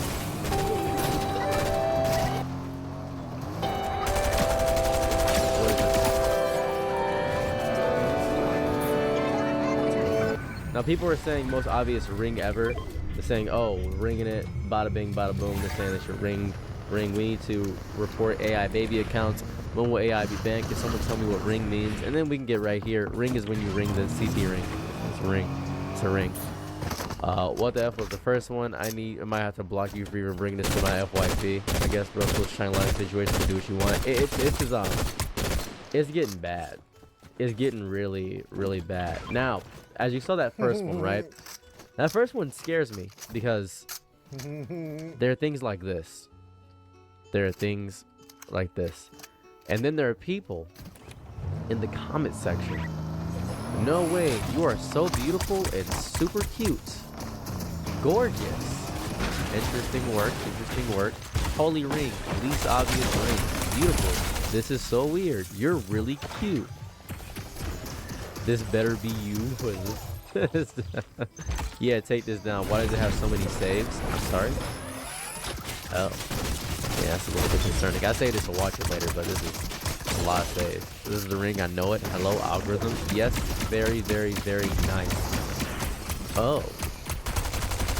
Oh. And this is the whole video. Be still. What's going and let things on? settle. I killed That's him. horrible. I can't believe This that is fucking killed him. This is very, very, very. You look good. You look good. What do you mean by that? Okay, bruh. It's horrifying. It's I still scary. haven't been hurt, by the way. I still haven't been hurt. Oh my god. This game is so mean. The guy ran for me. He full-blown ran for me. That guy ran for me. He was scared. He did not want to fight me.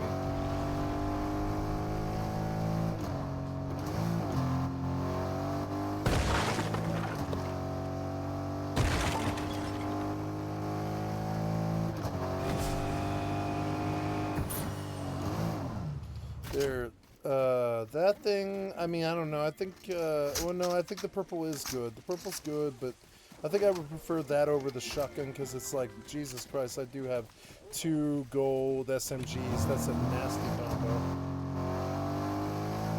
Alright, I'm gonna go forward now. Wish me luck, guys. 8 down, 5 up. Let's see how we do. In that car? No.